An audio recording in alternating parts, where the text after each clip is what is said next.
All right. Guys, you see, that's what happened. But let's just move on here. So let me bring in. We should start with this. So this man in the video wrote the document, right? He wrote a document which can be downloaded. It looks like this is from JSTOR, right? We want to be credible with the source, right?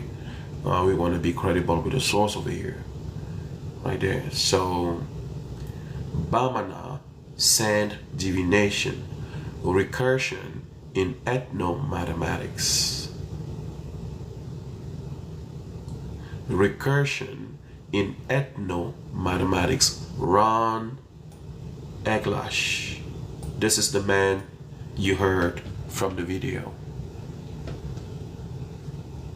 And look at that. He gave, after his initiation, right? This is from the Ohio State University. After being initiated by the Bamana, in the Bamana sand divination, right? He basically shared key important information with the scientific community, and they were able to generate new computer model, improving the web browser, the Google search engine, all of that, all around the same time he got initiated. So they come to Africa, they are ready to be initiated, ready to do whatever in order to extract the information. And Ron Eklash has just done that. And to see the Vatican coming to Africa, sending missionary to get the people away from their ancestral knowledge, and sending people like Ron Eglash to extract the information. So whilst a group, right, while group of people are busy going to church on the Sunday morning or going to the mosque on a Friday evening, Ron Eklash and many other people like him go in the village, right? The road is open. Access is free. They go right down to the Bamana people, the Bambara, the Dogon, and they spend months of initiation. And once they go back, right, to their country, in this case, Ron Eklash is from the US, right? Look at the artifact, right?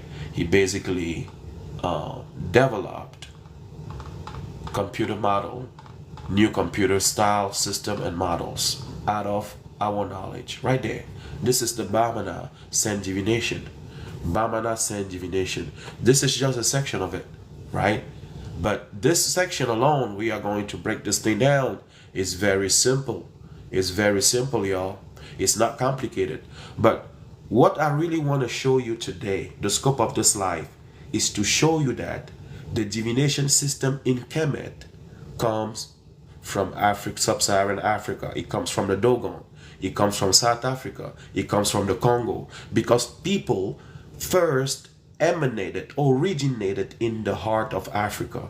People are not going to come first on earth in the desert, because Kemet up there's no forest, right? So the logic is the first people on the planet were in the Congo region. So being in the Congo region, knowledge will move from that region to, right, towards the Mediterranean. That's the natural flow of the information, right? So going to this tab, let me go to this tab here. I have presented this a few days ago. Let me put it on the screen. This is very, very important, y'all. Pay attention, right? Let me refresh that. It's not that. So if you remember the Book of Fate, you remember the Book of Fate of Napoleon, the Emperor of France, right? The Book of Fate. So I'm going to bring that up here, right? The reason why I want to bring the Book of Faith back up here is because we got new information that is going to shed some light on the origin of the divination system in KHEMET. Because Napoleon took the knowledge, someone translated an ancient African manuscript, was translated, right? And in German first, and then from German to French, and the French version became the playbook, right? The playbook of the Emperor of France, called Napoleon.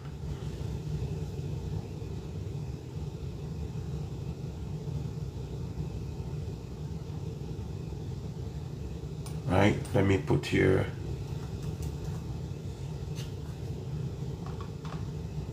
right there. Let's open this now.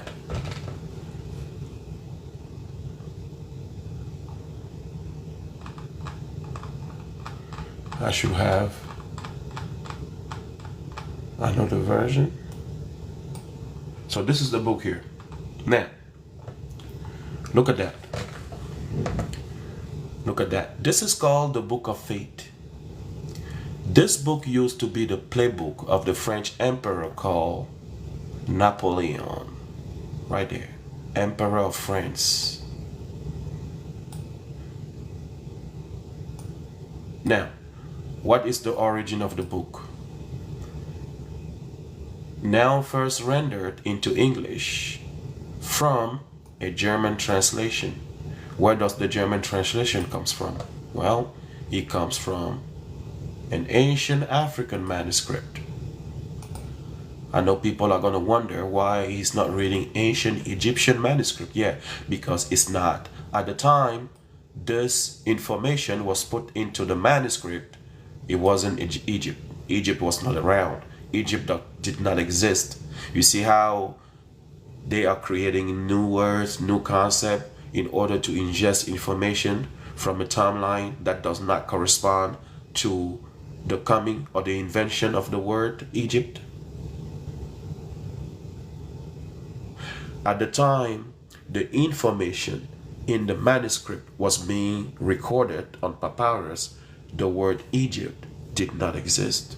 So it is not an ancient Egyptian manuscript. Now,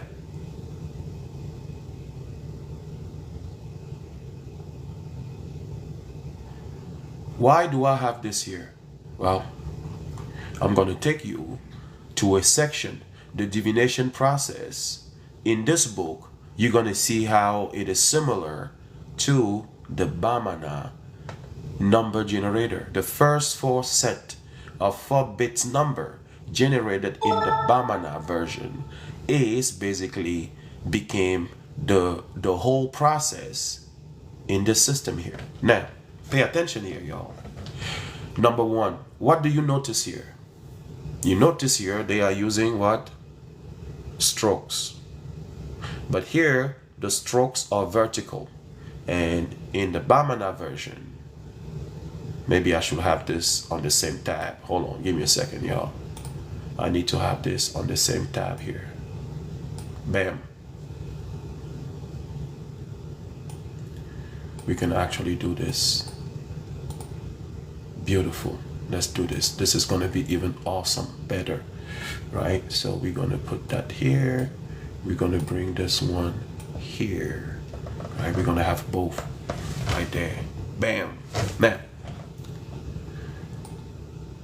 awesome.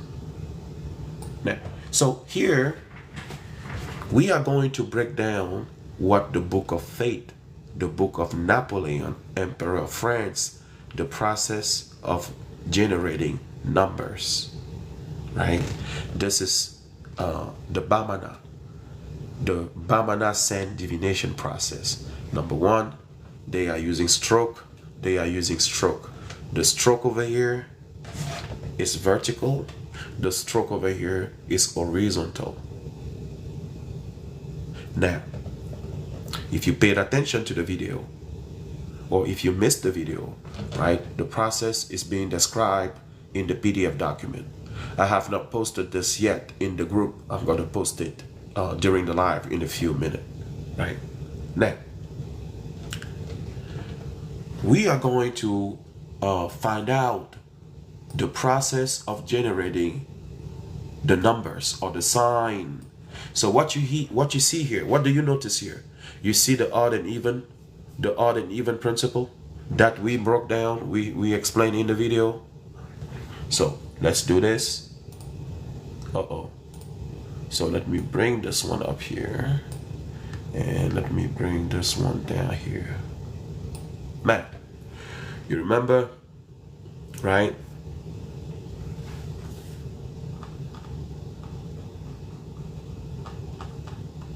Right there. Double stroke. The double stroke is what? Is even, right? The single stroke is odd. Even and odd gives you what? Odd. Even and odd gives you odd. Single stroke is odd. Double stroke is even. Odd and even still also give you odd. Double stroke is even. Double stroke is even. Even and even gives you even. Single stroke is odd. Single stroke is odd. Odd and odd gives you even. You can take an example. Add an odd number with an even number, you always get an odd number. Add an even number with an odd number, you always get an odd number. If you add even and even, you get even. If you add two odd numbers, you get even. Right? Now, the principle over here is the same. Let's pay attention here. Now, one thing we notice here is in the book of faith, what do we notice here? We notice that always there is a specific number of stroke before the comma. You see that? These are called tests. Test number 1 to generate a bit. These are generating bits, right? And we learned that the single stroke is the single star. You see, one single star is odd. One single stroke is also odd. Double star is even. Just as double stroke is also even. So they are not going to play with us over here.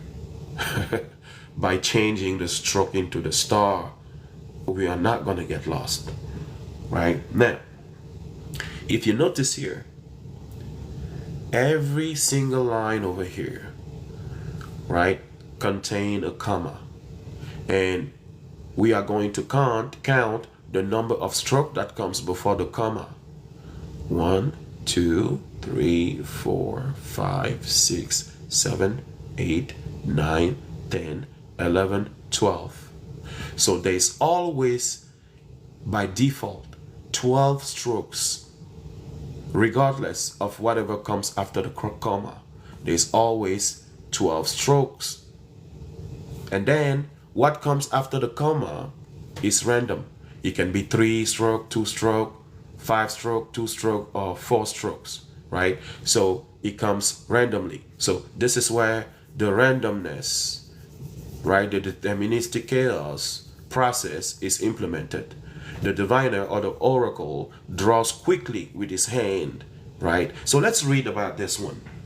Let's read about the process of determining these numbers, and then we're going to go back to the Bamana. So let's see here. How the inquirer shall obtain a true answer to the question which he put to the oracle.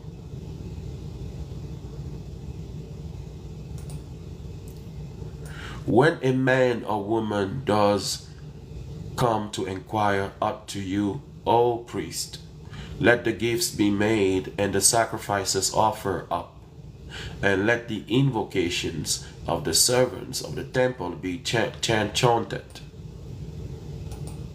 When silence has been restored, the diviner shall direct the stranger who has come to inquire of the oracle to trace with a reed.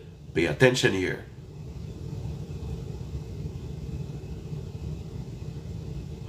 With a reed deep in the blood of the sacrifice. Number one, you see how this process here in this book is bringing the blood into it. Where does the blood come from? We don't have blood here in the Bamana obtention of the strokes. And this is how they are going to attach this to say, oh, African divination is witchcraft. There is no blood here. We show you how the numbers are being generated in Ifa, in the Shona, in Southern Africa, in all those places in Sub-Saharan Africa. There is no dipping or writing these symbols with a pen dipped into the blood of the sacrifice. This is the book of Napoleon Emperor of France. And this is supposed to be a translation of an ancient African, we call Egyptian manuscript.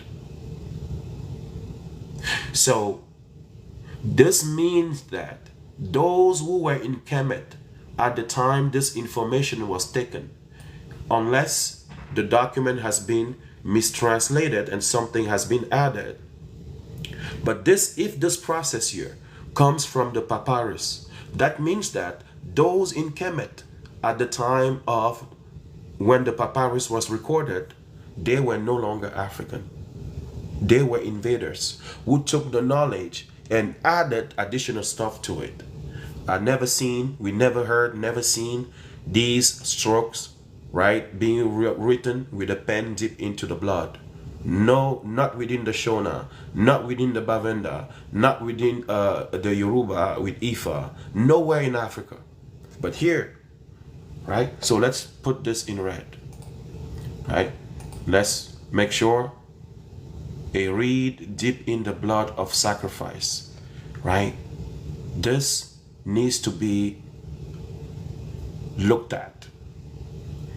When was the papyrus written and who got the papyrus from KHEMET, right? Because I have been trying to show my brothers and sisters who are practicing Kemetic that the information and what you may be practicing may not be part of what the ancestor brought into KHEMET.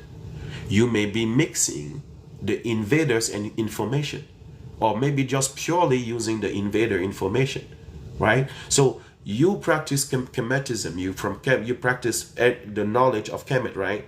So does that mean you are ready to do this because you follow what Kemet says? No, no, no, no. I have friends who practice Kemetism and they regret it. Some are stuck, they cannot go back, right? So that's why we're trying to limit the amount of damage in the community before you get into something. Take the time to investigate, be patient. So let's move on here, right? So the diviner shall direct the stranger who has come to inquire of the oracle to trace. With to trace, you see that? To trace, let me highlight this one too. So the oracle will trace with a reed dipped in the blood of sacrifice in the midst of a circle containing the 12 sign of the zodiac. Oh shit. This sounds like, oh, now I understand. Now I understand why I heard people, when I've been talking about Ifa, being so ignorant. People kept telling me that Ifa is connected to the Kabbalah. And I'm like, no. When I read Ifa and when I talk to the Babalao, no, it's not connected to anything like that. They took the information. So if someone comes in Africa and takes the information and turn that information into, strange practices, does that mean that the location where the information come from practice the same thing? No. So let's not make that type of connection or conclusion. I may know something, but someone takes what I know and add other stuff into it, other strange stuff. Does that mean that that's the strange part that was added comes from me? No. Right? So you see here, in this process here, there is a circle with the 12 sign of the zodiac. Now, our ancestor did not have a zodiac that contained 12 signs. Our ancestor came up with a zodiac that contained 16 signs. That would correspond to the 16 sign of Ifa, the 16 primordial sign of nature. 16, not 12. And that zodiac was generated in southern Africa in the region called Mapungubwe. The zodiac of Mapungubwe contains 16 signs, not 12. So this 12 here is misleading. This is basically a Babylonian zodiac incorporated into KHEMET. Why do I say Babylonian? Because they are known to have come up with a circle broken down into 12 parts. Each part had a 30-degree angle. When you do 30 times 12, you get 360. You see that? Now, let's move on. So there is a circle on the floor with 12 signs of the zodiac, and there is 5 rows. 5 rows of upright or inclined lines in the manner following. You see? 5 rows. So the 5 rows, each row is going to generate a bit. Each row, we have 5 rows. 1, 2, 3, 4, 5. Each of these rows is going to generate a bit. So in Ifa and Bamana, we are using what? We are using 4-bit position. So it looks like over here, they scale that up to 5-bit. You see that? They scale that up to 5-bit. Look at the Bamana. How many rows we have here? 1, 2, 3, 4. We have 4 rows all the time. So you see how people take the information, scale that up, right? This is the version we found in the Book of Fate of Napoleon, Emperor of France. This version over here, right? So instead of the horizontal stroke, they have the vertical stroke, right? And then each of these rows contain 12 strokes corresponding to the 12 sign of the zodiac. Now, what comes after the comma is random. This is where the deterministic random, right, chaos start over here. Now, let's read it.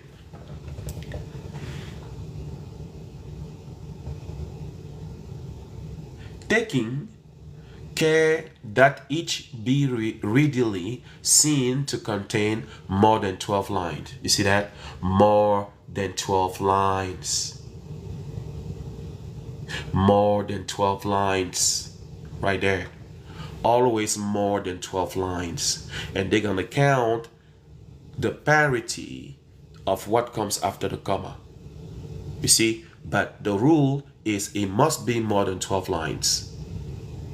And then you count the random, right? The randomization is here. Whether you have odd or even and so on, right? Now, in respect of the number of the sign of the zodiac, you see, let me highlight this too. Because the zodiac we've been talking about, we learned, y'all, our ancestor did not have a 12 sign zodiac. It was 16, right? In respect of the number of the sign of the zodiac, right there. But he must by no means, he must, right? He must by no means do this studiously or count the number he has marked. but guide the reed quickly, so that the number, while it be more than 12, shall be entirely of chance, as far as he knows. Now, let me write this. This is another big problem here, because we've been told that the African science is a divination, right? No, what does divination means? It means you're guessing, you're divining, it's random, right? And things like that. But is it really random? It seems and it appears to be random here. What I know, we're going to come back to the Bamana and we're going to show that Ifa and the Bamana system is not random, right? So here they are basically saying that it has to be random, right? But it's dictated by a set of rule and law, right? The diviner, right, back to here. The diviner shall know reckon from the left onto the right hand line of each row. From the left onto the right, which the inquirer has written, marking off 12 thus. This is an example here, right? This is an example over here. You first, the diviner or the oracle has the 12th sign of the zodiac right there, 12 strokes. Then what comes after the comma is random, and keeping count of the remainder. So what needs to be counted is the remainder after the comma right there, so that he may know whether the remaining number of each be odd or even. Now let me highlight this. You see, this here is based on the odd and even principle that we have within the Bamana. Now, if the number of row be odd, if the number of row be odd, the diviner shall attach to the right hand side thereof one small star. So let's write this. If the number of a row be odd, so odd means one small star, which is going to be one stroke. Instead of using the stroke, they're changing the stroke into the star. And if be even, he shall attach 2 stars, right? 2 stars right there, 2 star, right?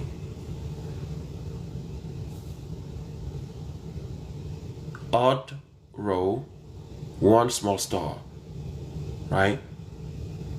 Even for 2 stars. What do we mean by that? Example, the diviner draw quickly 1, 2, 3, 4, 5 rows randomly, quickly, right? And we don't look at what comes before the comma, because it is always 12 signs regardless. Then this is where we need to check for parity. Parity check. 1, 2, 3. What is 3? 3 is odd. Odd is what? A single star, right? Odd, right here, 1 small star. 2 strokes. 2 is even, double star. The 2 double star is even itself. And then here we have 1, 2, 3, 4, 5. 5 star, 5 strokes. 5 is odd, single. 2 strokes. 2 is even, double. 4 strokes. 4 is even, double star. And then they have generated a 4-bit number. And this, we are told, seems to be random. Now, this double column of stars, right? Double column, you generate 2 columns. This double column of stars shall be to the diviner for a sign. They call it a sign.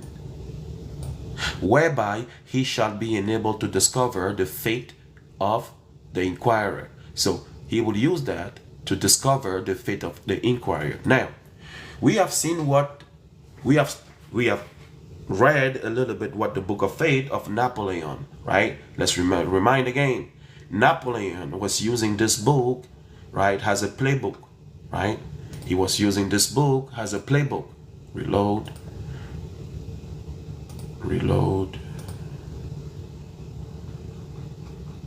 So let's show the book again so people can screenshot it. And the book is available in the Telegram group, right? We have a Telegram group dedicated for transferring information, right? And this book has already been posted there. But if you get there, make sure you always take a screenshot. And then once you get to the group, post the screenshot, right? And then someone will step up and provide you with the source. Do not just show up do not just ask in the group, I need the source of this thing Potolo was talking about. It was like this, about that. Yeah, it's going to be difficult to identify the source. If you can just take a screenshot and post it, it's going to be quicker. It's going to be appreciated. So this is the book here called the Book of Fate of Napoleon, the late Emperor of France. He was using this as a playbook. Now, based on what we have learned and what we have seen, and we are told this comes from an ancient Egyptian manuscript, y'all, right? From an ancient Egyptian manuscript.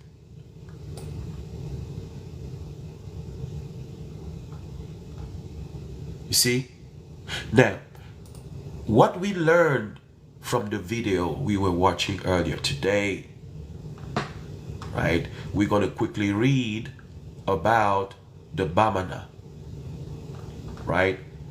So I should start with recursion, Bamana, divination. Yeah, we're going to start here. And we're going to see where the similarity are. Recursion and Bamana send divination. Number one, it's not a divination, right? Has figure 3 indicates, where is figure 3? Figure 3 is this one here, right? And we're going to break this thing down. Man, this is so beautiful and simple. Don't worry, it's not complicated. You're going to see. We're going to break that down line by line, right? Step by step. So, now, let me zoom in. And, all right, my pointer is not active here on this PDF. It's protected. I think the PDF must be, I think it is protected or something. Recursion and Bamana send divination. So let's highlight Bamana send divination. As figure 3 indicates, it is not surprising that diviners reach so strongly to the Cantor test. They want to link this to the Cantor test. Let's just move on. The divination begins with 4 horizontal dashes line. Guys, you remember here? Instead of 4 dashes line, we have how many dashes line over here? 5.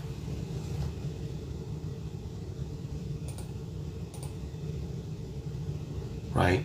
1 dash line, 2, 3, 4, and 5. You see that? So instead of 4, it's been scaled up or increased to 5 lines or 5 rows. And then here with the Dogon, we have 5, right? It starts with 5 rows. Right there. First row, second row, third row, fourth row. Let's continue.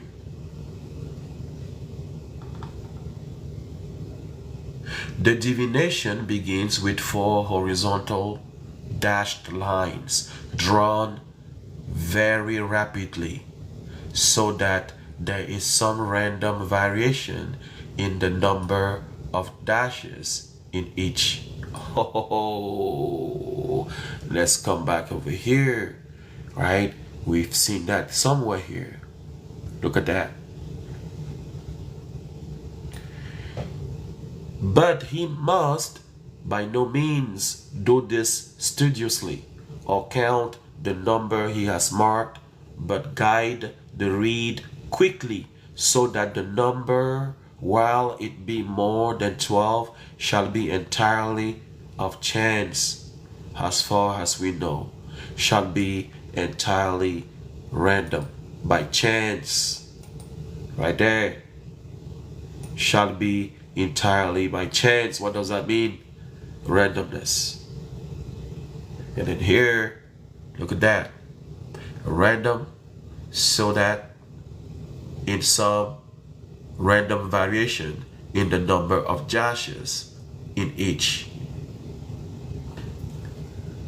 The dashes are then connected in pair, such that each of the 4 lines are left with either one single dash in the case of an odd number, or no dashes, all pairs in the case of an even number. Bam. Bam. Guys, do you know where this process of pairing and leaving only 1 or 2 dash? Let me highlight this in a different color, y'all. Look at this. Watch this. The dashes are then connected in pair. Let's start here. The dashes are then connected in pair, right? Such that each of the 4 lines are left with either one single dash or no dash. One single dash or no dash.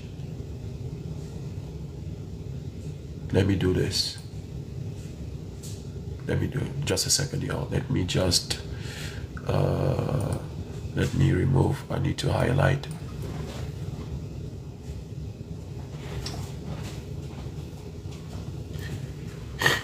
Let me just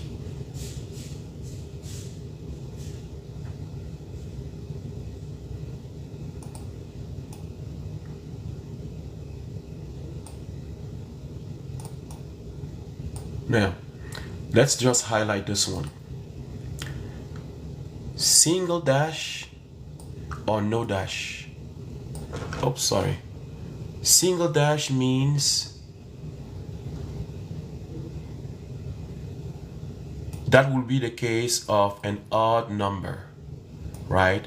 Odd number, right there, will be a single dash. So if he has a one single dash left, it will be an odd number, right?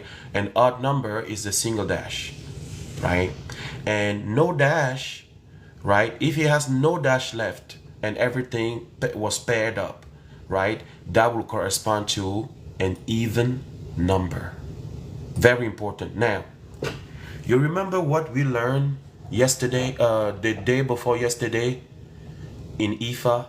The divination using the palm nuts. The divination used the palm nuts.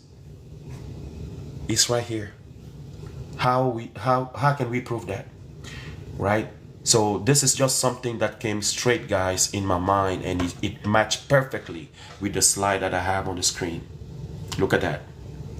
One nut in the left hand after the test. The Babalao traces, right, on the divination plate, right, 2 parallel lines.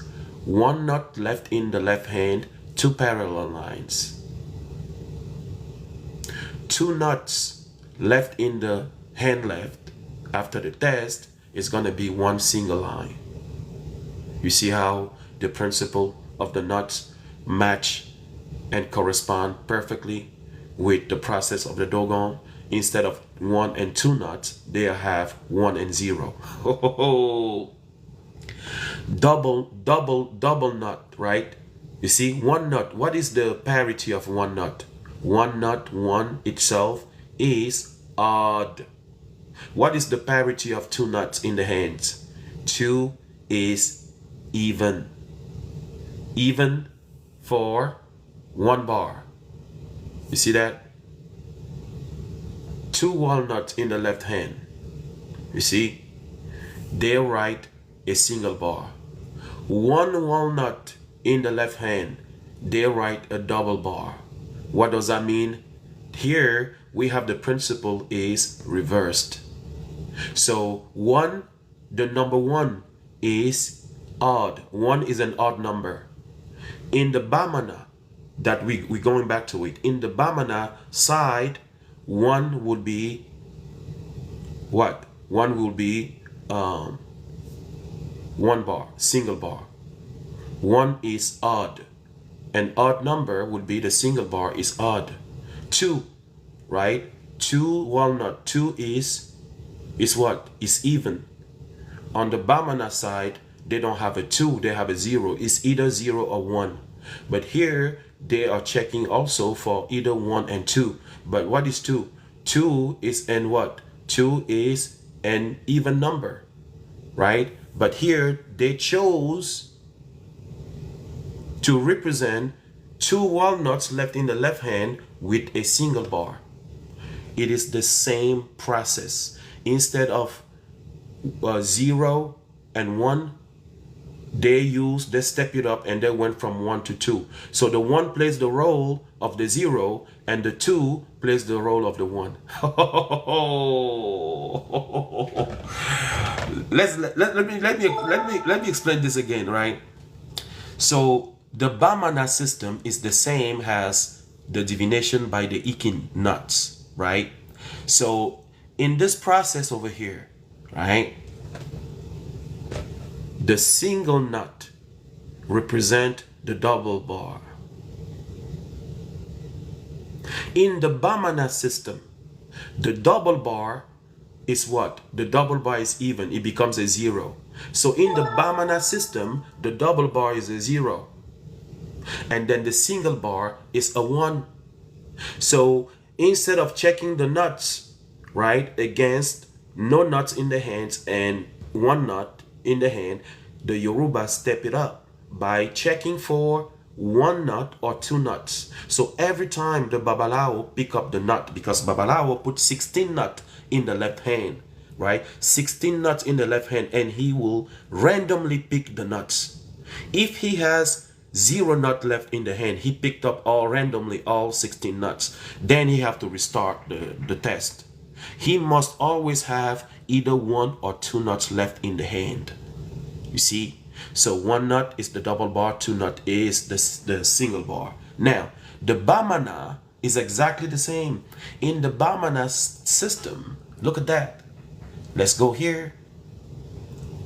The diviner draw in the sand randomly. Instead of vertical strokes, they draw horizontal stroke randomly. Let's count the number of stroke here.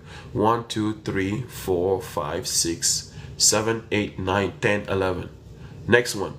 1, 2, 3, 4, 5, 6, 7, 8, 9, 10. 1, 2, 3, 4, 5, 6, 7, 8, 9, 10, 11. 1, 2, 3, 4, 5, 6, 7, 8, 9, 10. Right? So it looks like it must be at least 10. Right? It must be more 10 or greater strokes horizontally. The next stage is they will pair up the stroke. They will put the stroke into pair of 2. You see the first one and the second one? You see the third and the fourth, the fifth and the sixth, the 7 and the 8, the 9 and the 10, and there's 1 stroke left. This is how the parity of this whole row is gonna go down to the parity of a single stroke. What is the parity of the single stroke? Odd. Odd, single bar. Because the single bar itself is odd. 1 is odd. Next row, you pair up, you pair up, you pair up, you pair up, you pair up. What do you have left? 0. Everything got paired up. There's nothing left. So you have 0 remaining. What is 0? 0 is even. 0 is an even number. Then double bar. The double bar itself is 0. You see that? Nothing, 0, double bar. Something, single bar, right, is odd, single stroke, right there. So basically here we have the 1 and the 0 that you have in binary system in computer. Everything here, just replace the double bar with 0. Bam, you are served. You will have a bunch of 1, 0, 0, and 1 over here. That's it. So you see how the Bamana system compared to the system here. We clearly see that the information from the book of Napoleon, the book of fate of Napoleon, you see here, instead of the horizontal stroke, they have the they drew the stroke vertically. But they have the concept of the row over here. Instead of 4 row, they have 5 row. And instead of 10, they have what here? They have 12. So the number of strokes drawn over here must always be greater or equal to 13. It must be always be greater than 13. You can never end up with something less than 13, because something must be drawn after the comma. So by default, right, any row here will always be equal or greater than 13. The 12 that comes before the comma, we are told, represent the 12th sign of the zodiac, right? But our ancestor did not have a zodiac with the 12th sign. It was 16th sign. When it comes to the Bamana, by convention, they are using 10. So they are not saying that this is the zodiac or not the zodiac, right? The Bamana are using a length of, it must be always 10 or greater. But they did not use the term zodiac here. So there is no reference of the zodiac over here.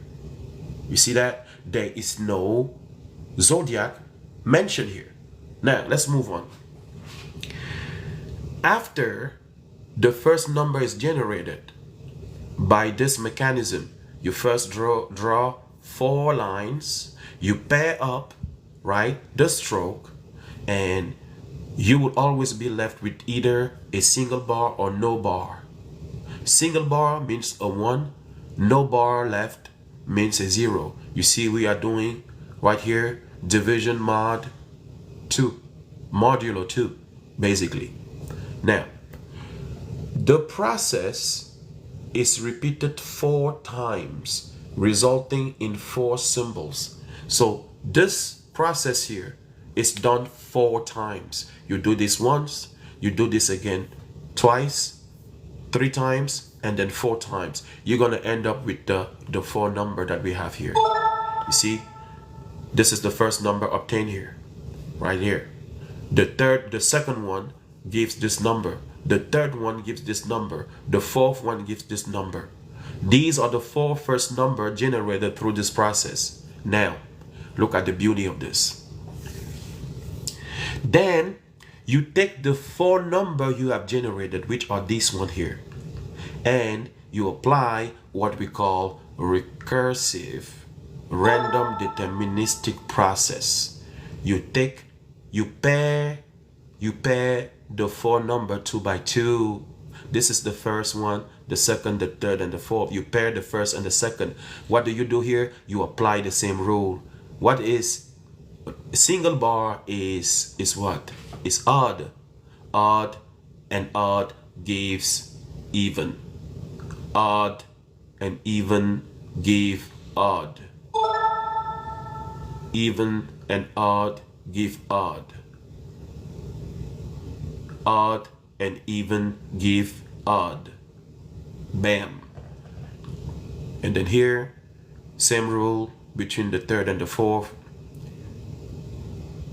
Even, odd. Odd.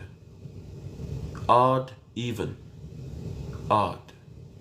Even, even. Even. Odd, odd. Even. Bam. So now we have 6 number generated. The first 4 are this one, 1, 2, 3, and 4. Then we pair them up to generate 6 and 7. This is the number 6. This is the number 7 after using the 4 first. Bam. Oh, divination by sand, y'all. You see the mathematical, the thought process behind it? Now, let me zoom in a little bit more here.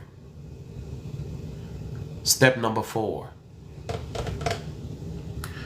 The two newly generated symbol. These are the 2 newly generated symbol. This one and that one. The 2 newly generated symbol out of the first 4. Now placed below the original 4 are again paired off to generate a 7 symbol.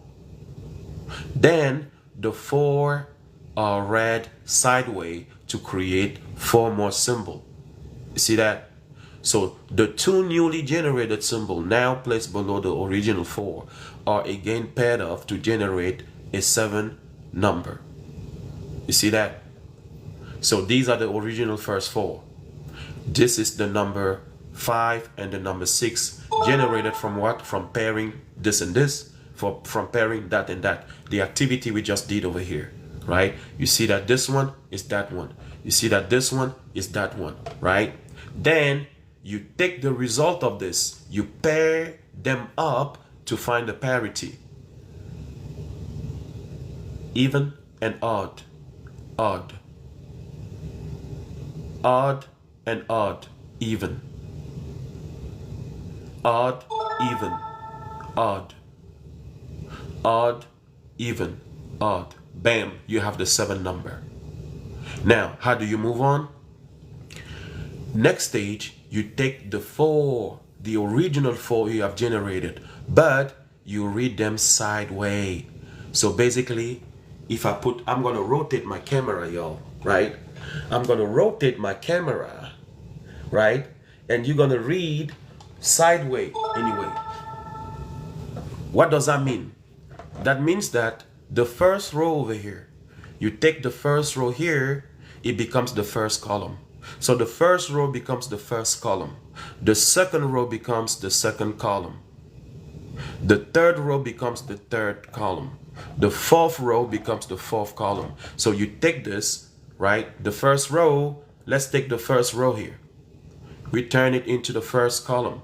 1, 1, 2, 1. So instead of reading vertically, we're going to read horizontally and we're going to place it vertically here.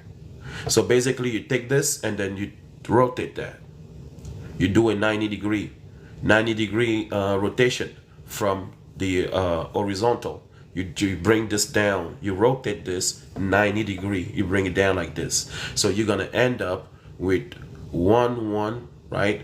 1, 1. And also, no, you can rotate from the horizontal going counterclockwise. You have to go counterclockwise, right? Take this and rotate counterclockwise, right there. Counterclockwise, 180 degree. 180 degree, bam, you're landing on that. So you have 1, 1, 2, 1 right there. 2, 1, 1, 2, 2, 1, 1, 2. 1, 2, 2, 2, 1, 2, 2, 2. 2, 1, 1, 1, 2, 1, 1, 1. Bam. I'm loving this. Now, that's not all. Guys, you see how the mind of the ancestor was working, bro? And they would be called primitive hunter-gatherers. You bring this to any school in the US, people are going to be, oh, it's too hard. It's mathematic. It's too complicated, right? You see how the ancestor manipulated the numbers, the binary set, right? Just like computers. They did this by hand. They did not need a computer to generate all of these numbers, right? Now, let's move on. The 4 new symbols are used to generate another 3. Wow. Which are placed underneath them, creating a second set of 7. right? See that? So we have 4, 5, 6, right? 7, right there. 8, 9, 10, 11. You see? The first 4. We pair this up. We get 4, 5, 6, right? And then we pair this up. We get, right, the 7 number. Right there. Now, how do we move forward? We do the 180 counterclockwise rotation. Then the rows becomes the column. The row becomes the column. First row becomes the first column. And this is how you generate another 4 set of new number. Then you pair them up. Then you pair them up. Right? Then you pair them up again here. Very simple. Look at that. Odd and odd gives you even. Even and odd give you odd. Odd and odd, even. Odd and odd, even. Very simple, y'all. The Bamana send divination. You see that? Now, let's do some reading here. Let's go back to the reading here.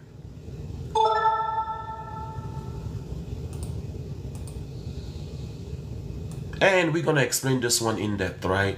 So I have not started yet, but I'm planning, right, to create a subgroup in the Telegram. And I'm going to be bringing those who are interested into a totally new group.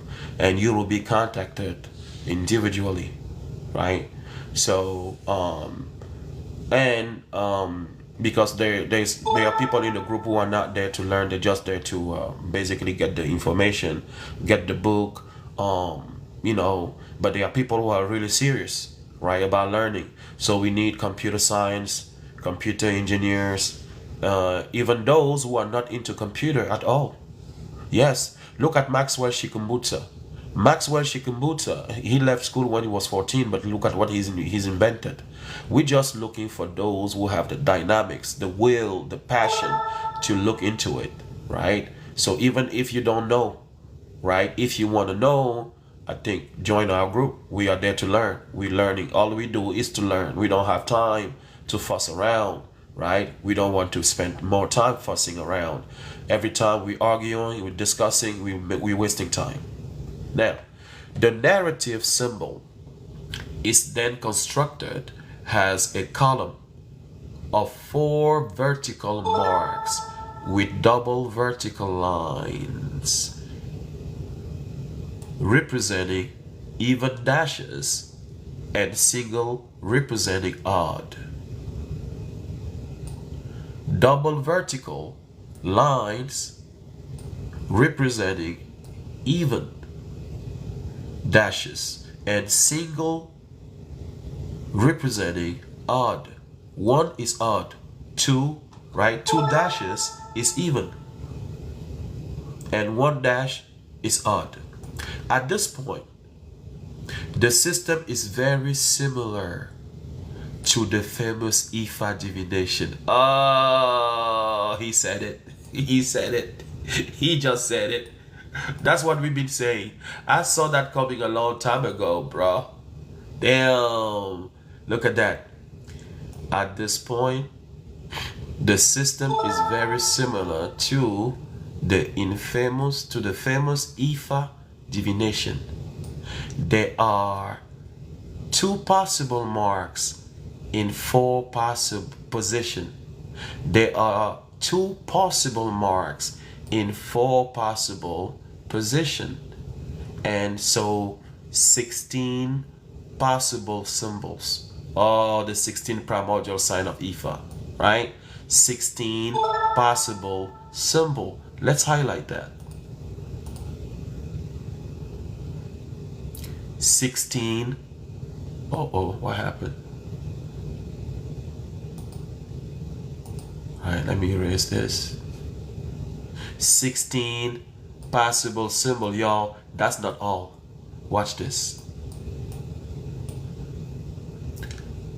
Unlike the process in Ifa divination, However, the random symbol production is repeated 4 times rather than 2. The difference is quite significant. Each of the Ifa symbol pairs is interpreted as one of the 256 possible Odu or verses. The Ifa diviner must memorize the Odu, hence 4 symbols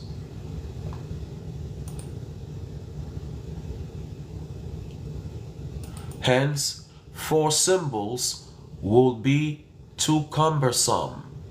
Look at that.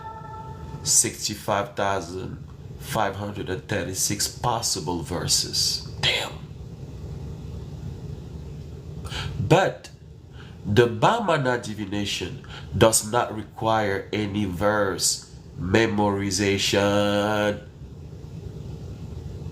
As we will see, its use of recursion allows for verse self-assembly. Oh, I'm done.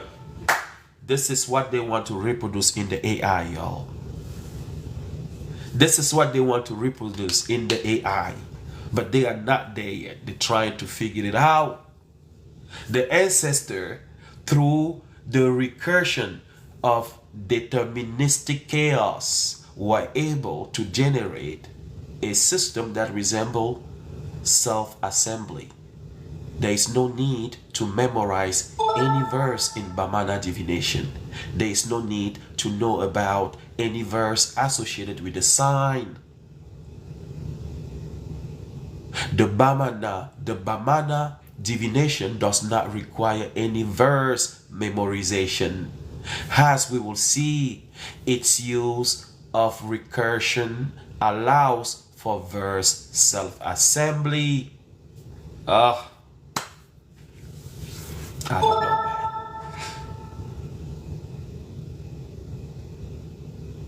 Yeah, that's in Ifa. In Ifa, you're supposed to memorize them. But in the Bamana divination, they have similarity. The Bamana divination have similarity with Ifa. The 16 primordial sign. They know they have the 16 sign, and I'm going to show you in the Bamana. They have the 16 sign. But when it comes to the Odu, they are not taking the road or the route of the Odu. They are using a recursion, right? A recursion, and that allows self-assembly, that allow the verse or any type of text or any type of narrative to self-assemble themselves. Man, I'm out of word, bro. Damn. Self-assembly. Recursion is generally defined as any iterative mathematical function in which the output of each iteration is used as the input of the next iteration. Oh my goodness. Damn. Guys, do you see this? The Bamana are using recursion. And the type of recursion they are using over here is known as a mathematical function in which the output of an iteration is used as the input of the next. The output of a given pattern or iteration is actually the input of the next iteration. Oh man, shit. It is the same thing as the death. The death which represent the end of your life in this realm is translated as what? The beginning of a new life into a new realm. Oh, shit. Shit! That's what the Bamana are saying. The output of a given state is the input of the next state. Death is the output of your lifetime or your journey in this realm. But that death corresponds to the beginning or to the birth into the next realm, into the next life. That death is actually the beginning of life into a next realm. Oh, man, damn, bro. I don't know. Damn. So powerful, man. What the doggone doing over here, man? The Bamana, man. And there's no need to memorize any verse. No, the recursion principle they're using is allowing for verse to self-assembly. And the self-assembly process, we read it in the video. The video I played earlier, we got flagged, right? We got flagged. But go in the Telegram group. There's a video. And I'm pinpointing, it's only 4 minutes, right? From minute 11 to minute 15, just watch for 4 minutes that video. Google all the digital computer, portable digital computer, PDA, all those computer, Google search engine are using African knowledge. And the video said it. And the man in the video who wrote this document, his name is Ron Eglash. He said computer science comes from Africa. We've been saying that over here, but we were not being taken too seriously. But now we have a computer science man who got initiated by the Bamana, who goes back on the TED show, and he says that you should have looked at the face of the YT in the room when he said that. Because a lot of YT who are using computer, cell phone today, they think, oh, their ancestor has invented cell phone and computer. No. It's your ancestor, you black man, black woman. The knowledge in the computer is the knowledge of your ancestor. Nobody else. We should not let that credit go to someone else. The knowledge in the cell phone and computer comes from our ancestor, our black ancestor. And you need to put this in the mind of your children. The younger one needs to know this, because we need to elevate the level of consciousness of the younger generation, because they are being bombarded, indoctrinated. They are being told that, oh, math is hard, physics is hard, chemistry is hard. We are seeing less and less black people in America going to engineering because they've been scared. They've been afraid since the younger age. People been chanting around them that physics, mathematics is hard. I've been hearing that song in a lot of people I have worked with. Their children are complaining every time. It's hard, math is hard, physics is hard, everything is hard. No, we need to elevate the level of consciousness of the younger one. Damn, let me read that again. But the Bamana divination does not require any verse memorization, as we will see its use of recursion allows for verse self-assembly. Recursion is generally defined as any iterative mathematical function in which the output of each iteration is used as the input of the next iteration.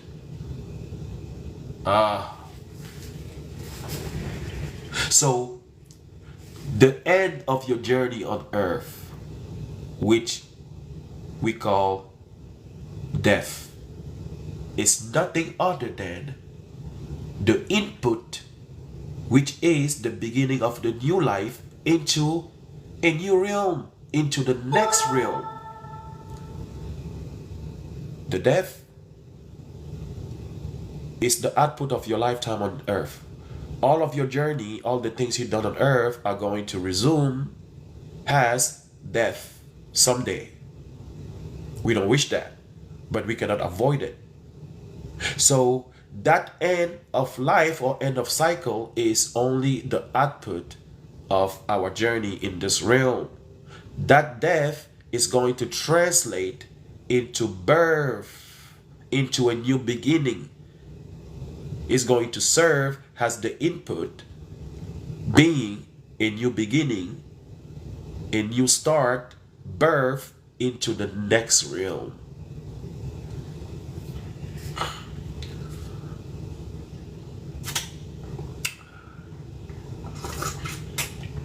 Man, let me sip on my coffee, man. I brew it since 4:30 a.m. What we were reading and doing was so good, I even forgot about my coffee.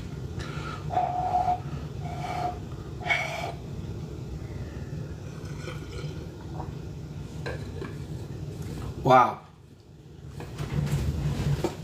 Wow, wow, wow, wow, wow, wow, wow, wow. Man, yeah, I know. Yeah, enjoy your coffee, man. It's morning time. We have Voodoo Child, right, enjoying the coffee. Yeah, man. This is the perfect time for the coffee. Sakmet said, it's still hot though, it seems. Yeah, it's good when it's actually hot, right? It's good, you know. When coffee is cold, I mean, yeah, it's a different taste for me. You know, it has to be hot. Yeah, Firefly, go get the coffee, man. Go get what we're reading here. Man, we are diving into the mind of the ancestor here. It's just another level. It is a totally different level. You see, guys, these are the things we should be doing. But we sometimes waste a lot of time. The time is precious.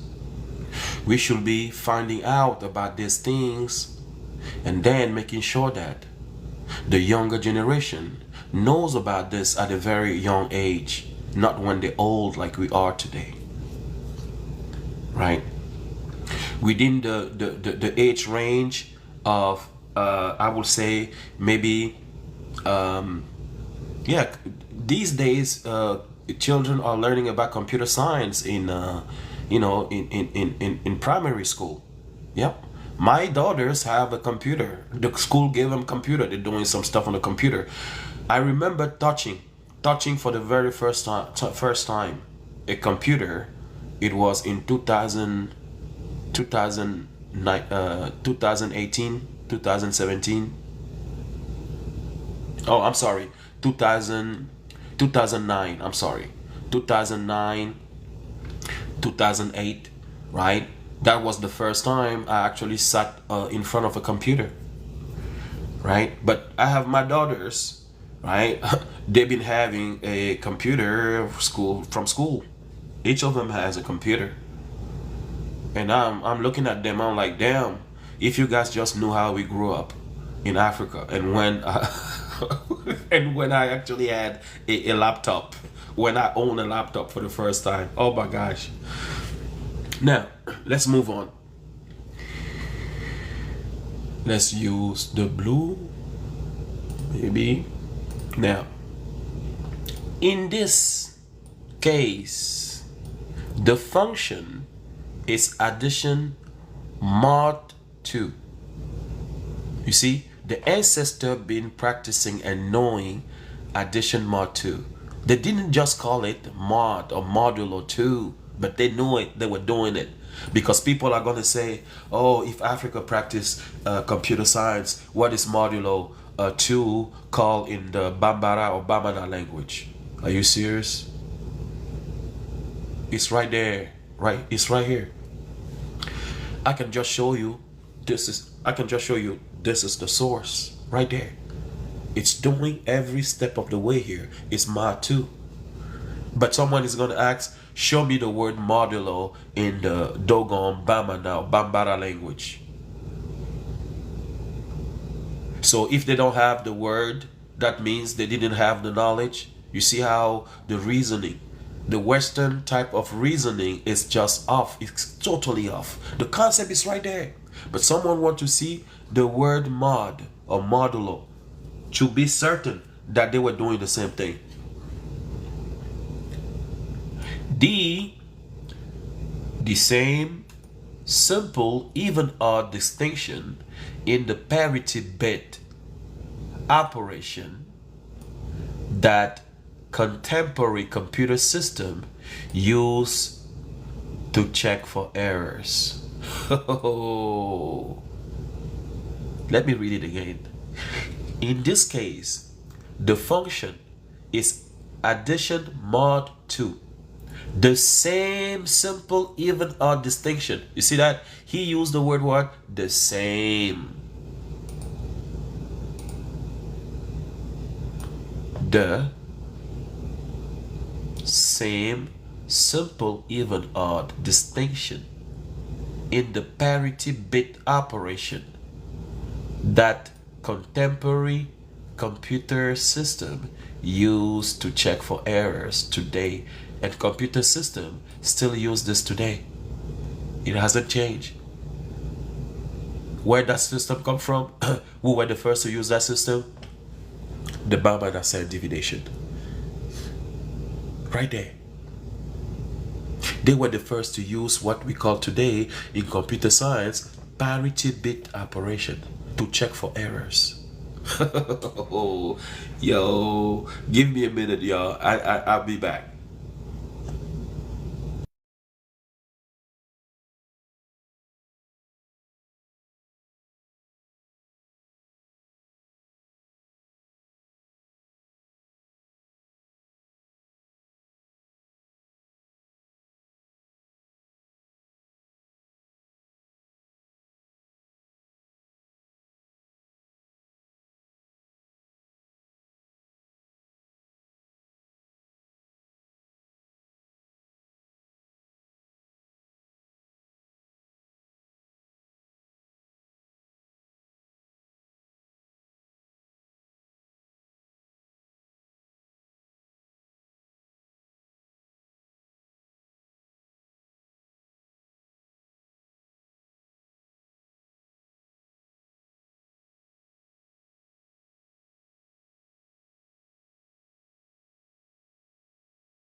All right. Thank you for your patience, y'all.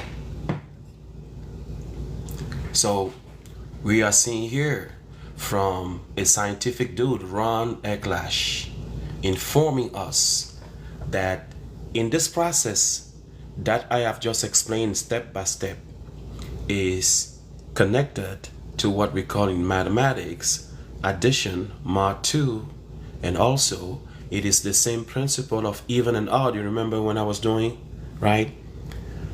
Even and odd gives you odd. Odd and odd gives you even, right? This principle of even odd distinction in the parity bit, this is the parity bit operation that contemporary computer system use to check for errors. So if someone asks you, what is it in African divination system you find to be similar or being present in computer science, you're going to tell them about addition mod 2, parity bit operation, right? And also parity bit operation, to check for errors in computer, Google search engine using the fractals, and many more. It is just mind-blowing, y'all. Right? Now, there is nothing particularly complex about mod 2. In fact, I was quite disappointed at first because its reapplication destroyed the potential for a binary placeholder representation in the Bamana divination. Rather than interpret each position in the column as having some meaning, has ruled our binary number 1001, which means 1, 0, 2, 2s, zeros, 4s, and 1, 8. The diviner reapplied mod 2 to each row of the first two symbols and each row of the last two symbols. The results were then assembled into two new symbols, and mod 2 was applied again to generate a third. Another 4 symbols were created by reading the rows of the original 4 as columns, and mod 2 was again recursively applied to generate another 3 symbols. The use of an iterative loop passing outputs of an operation back as inputs for the next stage was striking to me. Oh, this is the Muzungu. Muzungu said, no, wait a minute. Muzungu said it was striking to him. Let's read that again.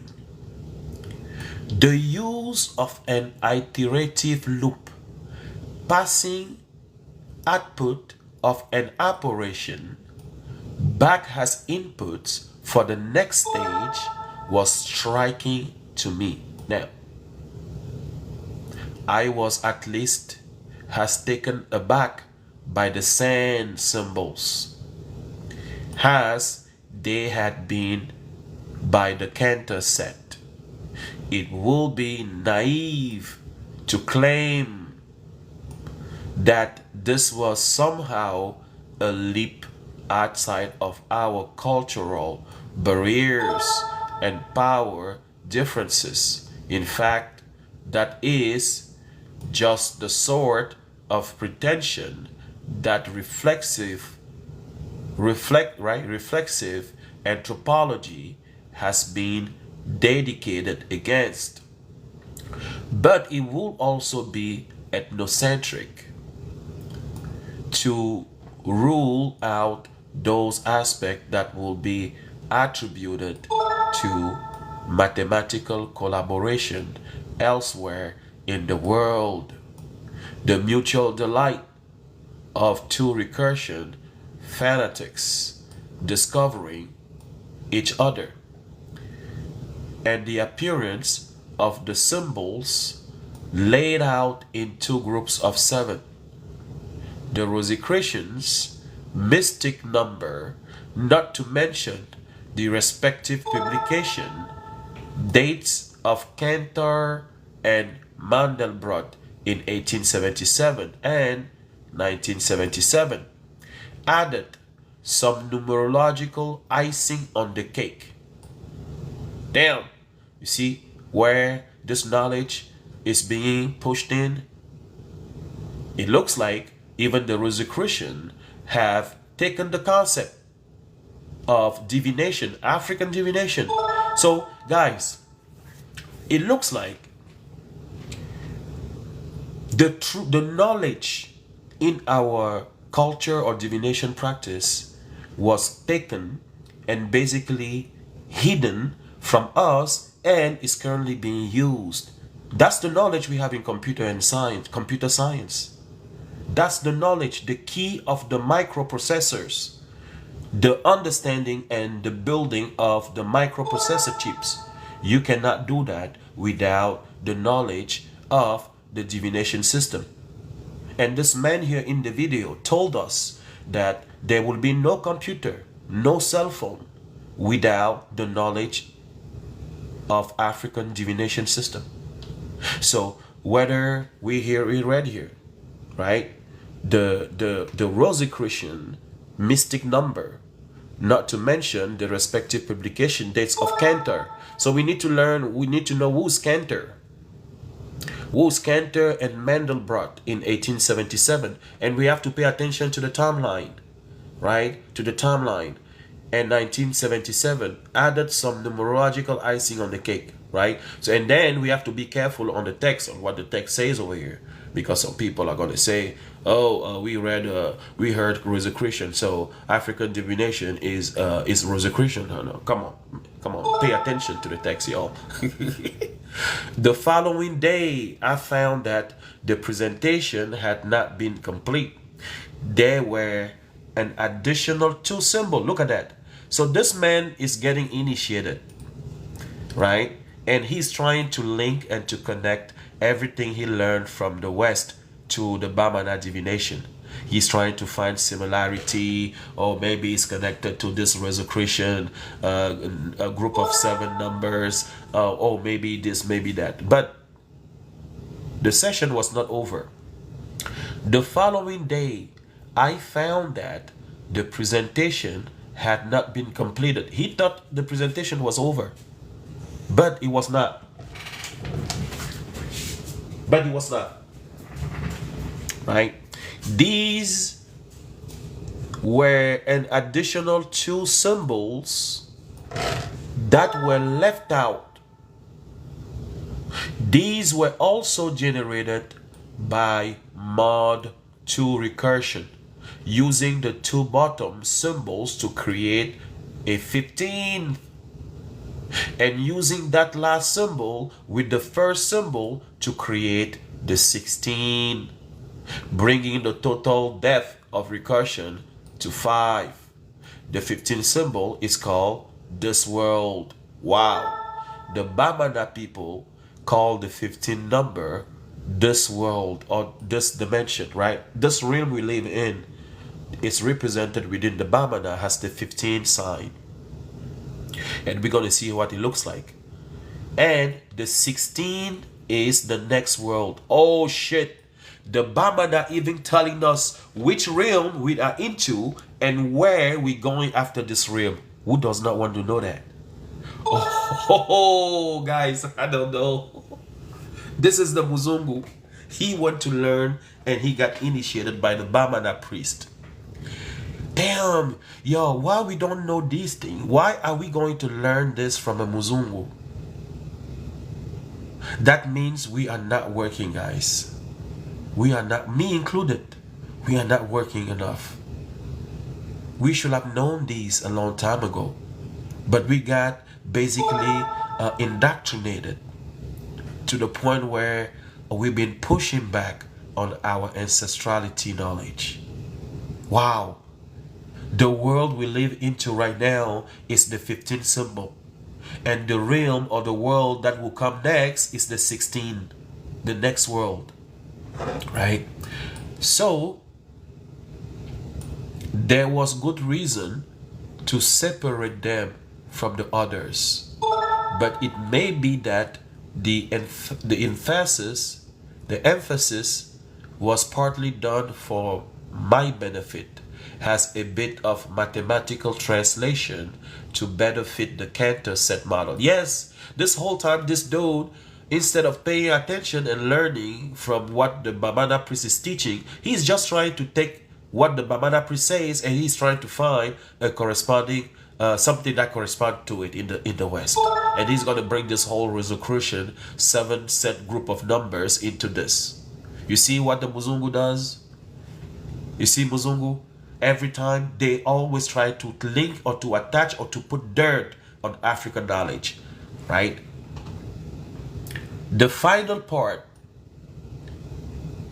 of the system, creating a narrative from the symbol. You see, just like in Ifa, the Babalao has to know or memorize the 256 Odu. In the Bamana divination sand system, there is no need to memorize anything. The system self-generate and self-associate, self-generate the narratives. The system generate the narratives. right? The final part of the system, creating a narrative from the symbol, was still unclear. Yes, Muzungu, you cannot you cannot understand everything, right?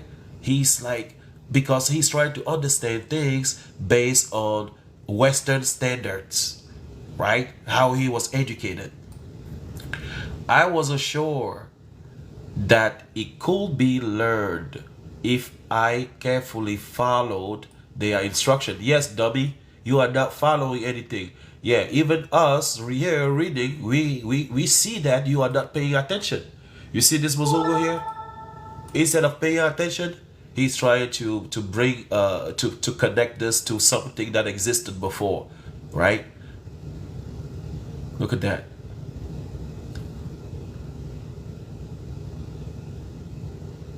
If it could be learned if I carefully followed their instruction. He was not following any instruction.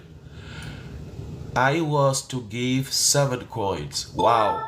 Pay attention here. I was to give 7 coins to 7 lepers. Place a kola nut on a pile of sand next to my bed at night. Muzungu is lost. The white man is lost. He's lost. He does not understand the purpose and the things that he is being asked to do. He was given 7 coins to give to 7 different lepers. It's your own business. Whether you are in the village, you have to find 7 lepers. You have to find 7 lepers. And to each of them, you have to give 1 coins.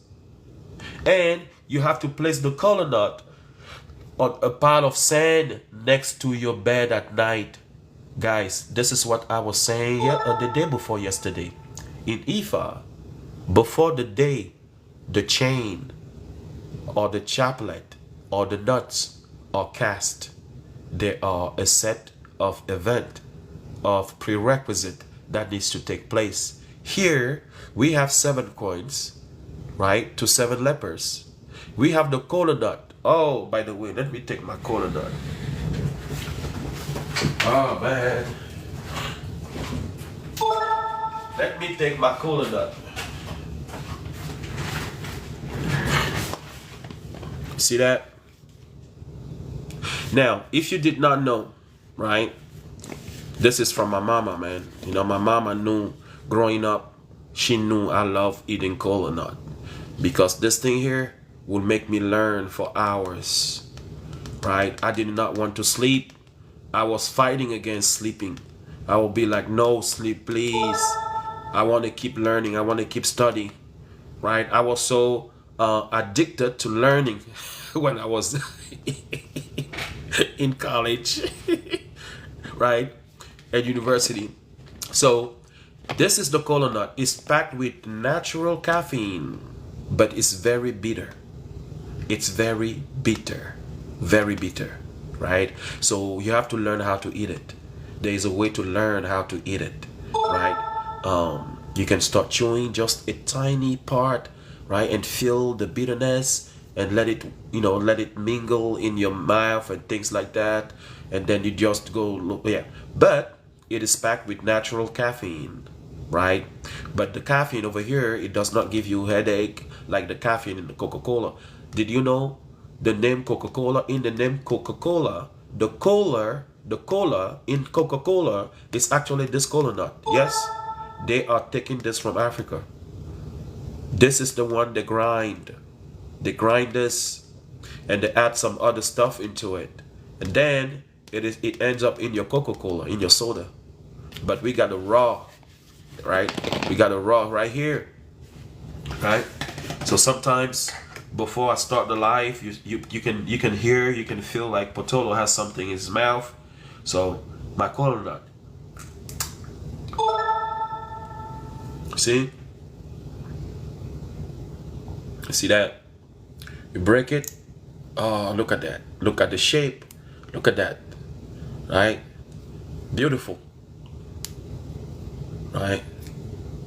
This thing here, bro, you eat, if you eat like, let's say You eat like 2 of these like that.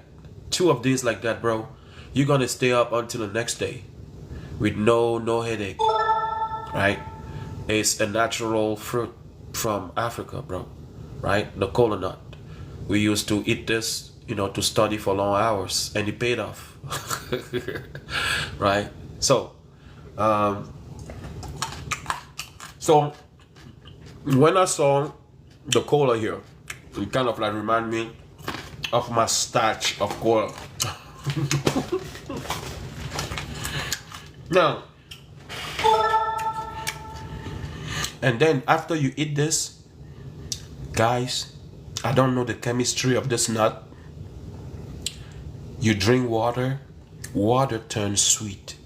Your throat is sweet when you drink water. There's no sugar in water, but this thing here, it's bitter. After you're done eating, you drink water, water turns sweet. Is it magic? Some people will say, oh, maybe it's magic.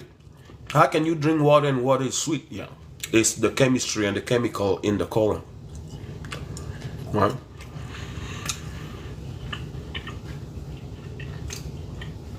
Okay, so back here. Let's get back to business. Now, you see the placing a kola nut on a pile of sand next to my bed at night. So wherever this Muzungu is going to sleep, he needs to make a pile of sand, and on top of it, like a mound. Like what? Like a mound. And on top of that mound, he need to place what? A kola nut. Now, what have we been learning when it came down to the South African divination system? You remember the tray? Oh, you remember the tray? Let's go to the tray. Look at that.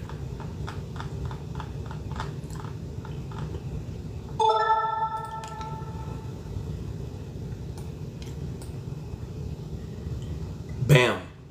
What is that at the center? A mound. On top of the mound, you have what? A carry or shell.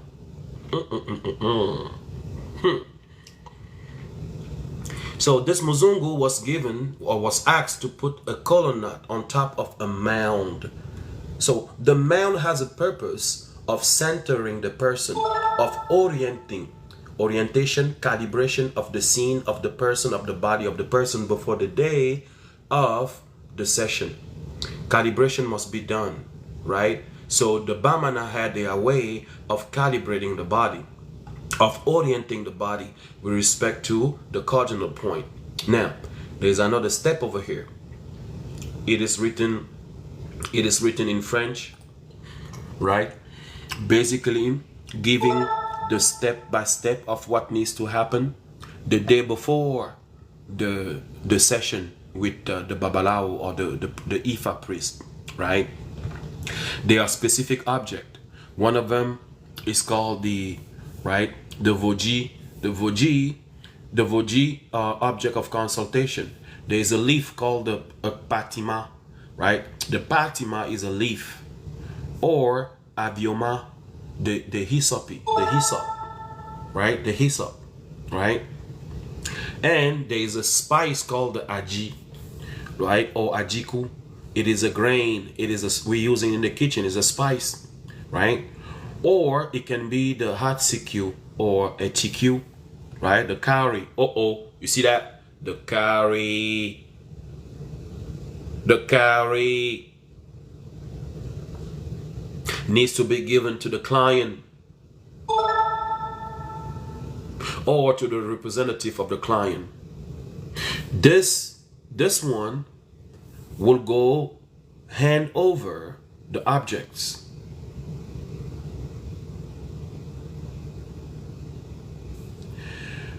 The patient will need to receive these objects, the leaf, right, or the ajiku, wrapped into a leaf, is given to the person who is going to have his consultation, his visit, or his appointment with the priest the next day, right? And once he received the mixture of the leaf and the kauri, or the ajiku in the leaf wrapped, right, he will need to basically say a few words on top of it. He will need to lean towards it and say good intention. He will have to tell the intention. Yes, you cannot go to see Babalao with bad intention. You must be prepared, right? You must leave everything out on the side, any negativity, any any hate, anything you were intending to be doing that is not basically good, anything bad should be put on the side. You have to say something positive to it. And then you have to place it under your pillow during your whole night. You have to put it under your pillow. You remember what we read from the Bamana, the white man who got initiated by the Bamana? He was told to place what? The kola nut on top of a mound or a pile of sand. And he had to spend the night, and this is supposed to be in his room. Here in Ifa version, this is Ifa version Benin, Togo. So they're using the leaf called the avioma or patima, and they put ajiku, it is a spice, or a curry, wrapped into the leaf. And then the person needs to say good intention. You need to pronounce few words towards the leaf and the curry and say good positive things. And then you need to put it under your pillow and spend the night with it. And the object, what that was given to him in the leaf, nobody must touch it. Nobody else must touch it, because your body has been calibrated. Your body has been synchronized and calibrated to prepare the session, your visit with Babalao. Nobody else is allowed to touch the leaf and the curry. And you see, those are natural, simple objects. A leaf, is a natural plant.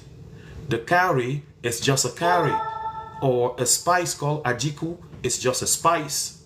There is no electronic, no magic, no. Those are just natural items, but the ancestor understood and knew that everything around us can store energy, can transmit energy, can be the medium into orientation to the four cardinal point.